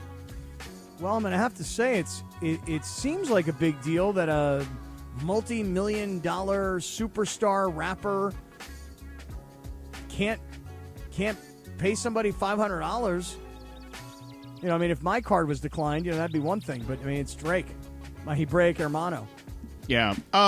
Now there could be the possibility where was he when this happened? I mean, he was doing a live stream, like from studio, home, wherever, somewhere where this was a pre-planned I was just going to say, if event. he's not in his like home area, sometimes your cards will they'll pick up a fraud alert. But was he trying to Venmo somebody, or? I think that's what they were doing. I just, the story reads that his card was declined because he was like, and my card didn't go through. Because that's happened to me. Like, I've literally given my card, and then it'll get declined. And as soon as that happens, I get like a text that says, was this you making this charge or whatever? And I tell the guy, hold on, let me say yes, and then I'll run it again. The way that it's written, it sounds like he was giving away a bunch of money to people, and this particular one is when it got declined. So I would say not a big deal, but because it's Drake, because you know that he has the money, I will say it's one of the sneaky, most embarrassing things in life. Yeah. If you're out with people and your credit card gets declined, that is embarrassing. Right. Yeah. When I was a server, I used to always say, for some reason, it's not like our machine's not taking the, like I would never say declined. Never. I would never say that because I don't want to embarrass people. Yeah. I'd be like, there's something going on with our machine. It's like not taking this card. Do you have a different one? Yeah. Wait, but that's lying. That's just a No. blatant Yeah, but lie. she's saving. I'm trying I know, not that's a nice lie. Listen, if somebody's worried about their card getting declined and it does get declined, they know. Like there's a good chance that they know. You know what I mean? I don't know. That's the other thing is why even go to that place if you know your card's going to get declined? Yeah. Again, weird, I uncomfortable think thing, man. sometimes it's like it can happen to you just because you're in a different location. Like you're not home, right? You're like traveling or whatever.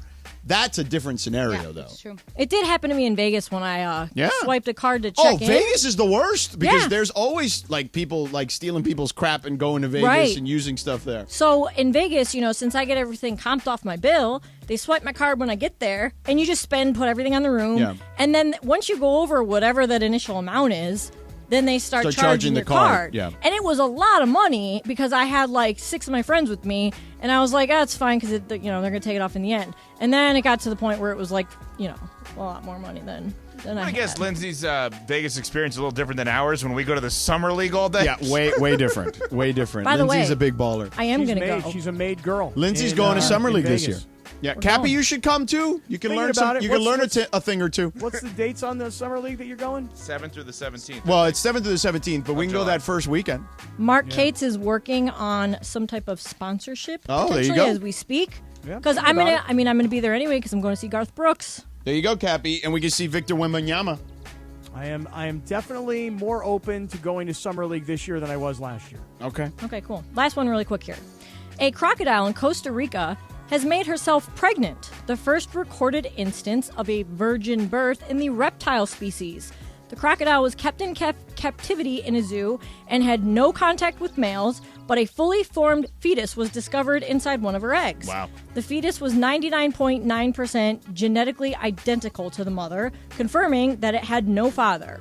Virgin births, or parthenogenesis, have been documented in birds, lizards, snakes, and fish, but never before in crocodiles. Is this a big deal or no deal, George?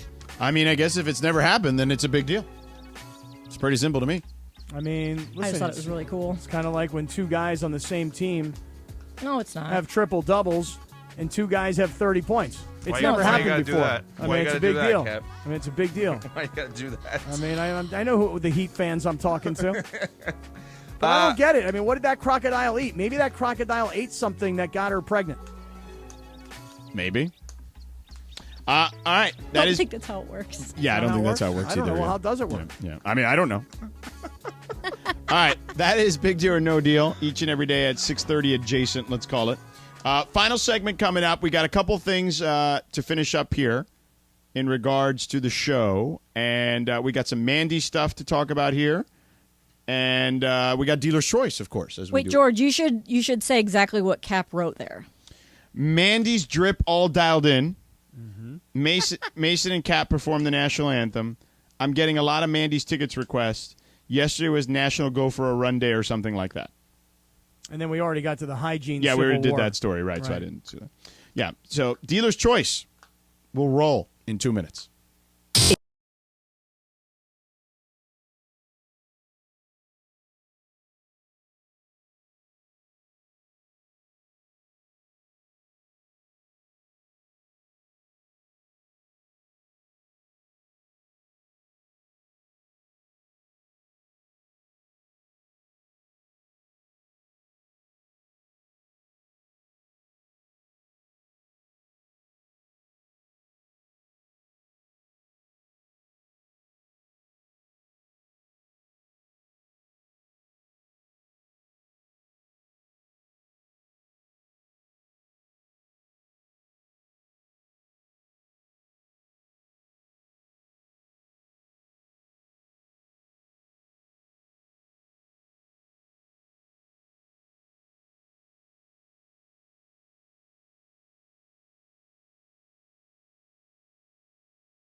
PM. And it is Sedano and Kap, your Thursday afternoon. Mandy's week is upon us. 2 days until the Mandy Awards.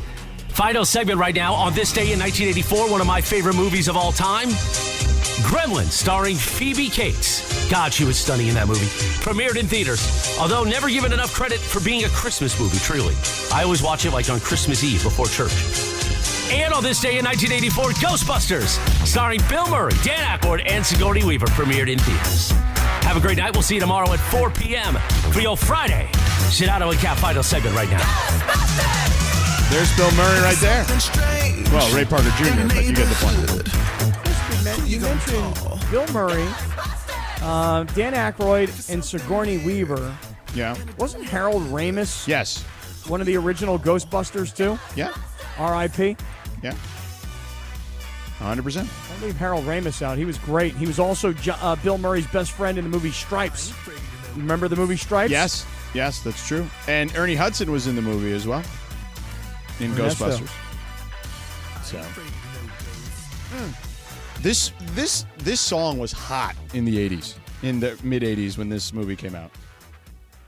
And then when the sequel came out, they did a Bobby Brown song, which was Out of Control Good, too. And that was like when Bobby Brown was like hot in the late 80s. You mean around like the My Prerogative time? Yeah, like shortly thereafter, yes. And he did a Ghostbusters, whatever, the soundtrack song for the sequel. Yeah. All right. It was really hot. All right, dealer's choice, Cappy. We got, 6 minutes here? Lauda, approximately? Yep. All right, go ahead, Cappy. What do you got? Well, I'd like to talk about the Mandys, and Evan, I'm glad you're here since you're going to be at our table. And Ev, by the way, Yes, sir. you should be pretty happy about this table situation because I don't know if you've heard or not, but are you familiar with Dave McMiniman's work at ESPN? Of course, yes. Well, Dave and I had a little bit of a thing. They had a beef. A little bit of a beef. It's true. Cappy's fault.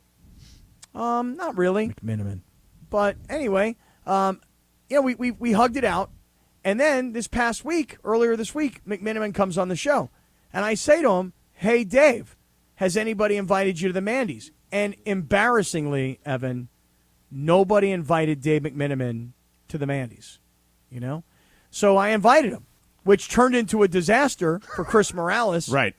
Because now Morales has to start moving people around from table to table because you can't just stick McMenamin, in the cheap seats. You understand? So he is coming. Yes. So McMenamin is coming. Okay. Earlier today, I invited Flea from the Red Hot Chili Peppers to also join us. Okay. Yeah. No word back from Flea yet. And I also invited this guy who used to sing for the group. What was the name of that song, George? More Than Words. What was the name of it? Everybody Wants to Rule the World? Or no? It was No. More Than Words? Extreme More Than Words? Yes. Extreme. Nuno Extreme. Betancourt. Nuno Betancourt, Who is the lead actually singer. a legit listener to the station. He called Right. when I used to do the show with LZ. He called in to the station. Right. And so he's I- coming too? Well, No, I invited him. Now, Evan, what Yeah. I have said the entire time is I've invited A-list celebrity after A-list celebrity. Yeah. I've invited them to join us at our table. Yeah. And, somebody got to go. I've sacrificed myself, Evan, so that Flea can sit at the table with you guys, at our table. Oh, there you go. If Flea shows up. If No, Flea were I'm to show. sacrificed. It's fine. And listen, I'm a front-running fan anyway. Based on what George said, I'll sit with Mason in Ireland this year. Oh, my. Now, Cappy, I feel like you said you have your Mandy's dripped all dialed in. Correct. Is what you wrote here in the rundown? Correct. What does that mean exactly? So, Evan, listen, I hope that you don't do what George and John Ireland do for the Mandy's. These guys show up in like a gray suit. I didn't show up with in a gray white suit at all. shirt, Oh, you know? well, that's exactly what I have ready to go. But now I may have to buy a new outfit here. Yeah, like the Mandy's are intended to be taken to the next level. Right. This is like, like the MTV Music Awards. You show up to be seen. You show up to get into the magazines back in the old days. You show up to go viral, Evan. So I am personally taking my drip game to the way, way, way next level. Okay? Now, have you gotten any approval on this, or anybody who said to you, "Yes, go with that," or are you just doing this on your own? I am totally on my own. I will beg for forgiveness after. I did give him some suggestions. Right? He did not go with any I of the was gonna say. suggestions that I gave him, but he stayed along like the less tactful versions of some of my suggestions. Cappy, That's probably the nice way when to you put go it. on the red carpet, I feel like there needs to be I was driving today and I was listening to Power 106, and I was like, a song came on, Lil Uzi Vert song came on, and I thought, you know what came into my head immediately? I'm like, this song is hot, and I was like, this is what Cappy should walk to when he's walking down the red carpet right here. Oh, yeah, shorty got a body, yeah, shorty got a body, Yeah. No, I know. Laura Best had to- song out is J. Cole and Lil Durk, All My Life, if he wants to walk to that. Yeah. Yes, that's a good. But yeah. that Just song saying. feels like that song pops at the beginning and then goes. It scared Evan. He was like, he jumped. I literally jumped. It pops, but Yeah. now it has the bad words, so we had to bring it down. I bring it down. But we didn't find the radio edit. But that song, Cappy, that Yeah. I heard it today when I was driving in, and you and just thought Cappy when you heard it? and I thought this is the song Cappy should walk onto the red carpet with. See, It sounds like usually- him rapping to Bad Bunny. Have you my ever heard bad that? bunnies. My bad Yo no bunnies. soy really malo, good. nada, baby. Eso es un gimmick, pero el sol de pera calienta más que el de Phoenix. Y ellos lo sabe. I got the Not bad. produced version. Oh no, Hold there's on. Laura I produced a produced version it. Hold because on. if you hold on before you play it, so you know that Bad Bunny made that song where people thought it was a diss track to Devin Booker, yeah. right? So here's the Cappy version over the song. Yo no soy malo, nada, baby. Eso es un gimmick, pero el sol de pera calienta más que el de Phoenix. Y ellos lo sabe. It's not bad. I gotta be honest. Honestly, when I was producing, I was like, "Dang, Cap, it doesn't It's not terrible. sound bad." It's not terrible. But like George pointed out, he just kind of goes, eh, every time he every does other syllable is eh. Well, Yeah. I mean, what does Diddy do? Yeah. That's right. That's Bad boy. right. Yeah. Yeah, That's right. yeah. Bad boy. Yeah. He doesn't do By any the of way, that. the Circle of Trust is all tweeting out at the moment that the Bobby Brown song "On Our Own" was the song from Ghostbusters 2, and they're saying it was a jam, and it was a jam. Okay. Hey, Ev, I've got for you one of the most coveted things that everybody would like to have the night of the Mandy's. Okay. I've got one VIP wristband for you for the late Evan's taking a after red eye, party. bro. Well, that's perfect. You don't have to go to sleep. That's exactly right. I'm going to know? be leaving, though. What but time are you thank leaving? you. I think my flight is at 1A, so I have to be there Yeah, at no, you're fine. 11:30 maybe. So you got to leave yeah, before the maybe not. show's even over. Yeah. I don't know. Yeah. I don't know. All right, you're not making it to the after party. I'll give you a wristband to somebody else who wants it. Okay, good move. But there. a wristband is not enough, though, Evan. You got to have the wristband and the password to get through my security guy. Well, you have a good move. It's the uninvited invite there, where you knew I wasn't going to go, but you get Right. credit for the invite. Brilliant by you. Christopher is in here now. Did you not read the email today What? about wristbands? Clearly, he did not. What about He him? didn't read the email clearly. I read the email. It said read the whole email in the I subject. read the whole email. Yeah. I read the whole Christopher's email. dressed very nice today. Let me take a look at him. Stand behind Evan. Let me look at you. He wants you to stand behind Evan so he can Stand behind Evan. No. Let me see your drip. It says you're a lightweight. I'm a lightweight? Yeah. Compared to him, I am. Cappy, here's we're gonna leave on Bobby Brown's On Our Own from Ghostbusters 2 since we were Chris talking looks about good. Ghostbusters. Let's take a look at him. All right, Cappy. Bet LA is coming up next with Anita Marks. Cappy, great job. Lindsay and Laura, excellent work. Thank you, Evan, for stopping by, and Christopher, you too, for the last 10 seconds. See ya.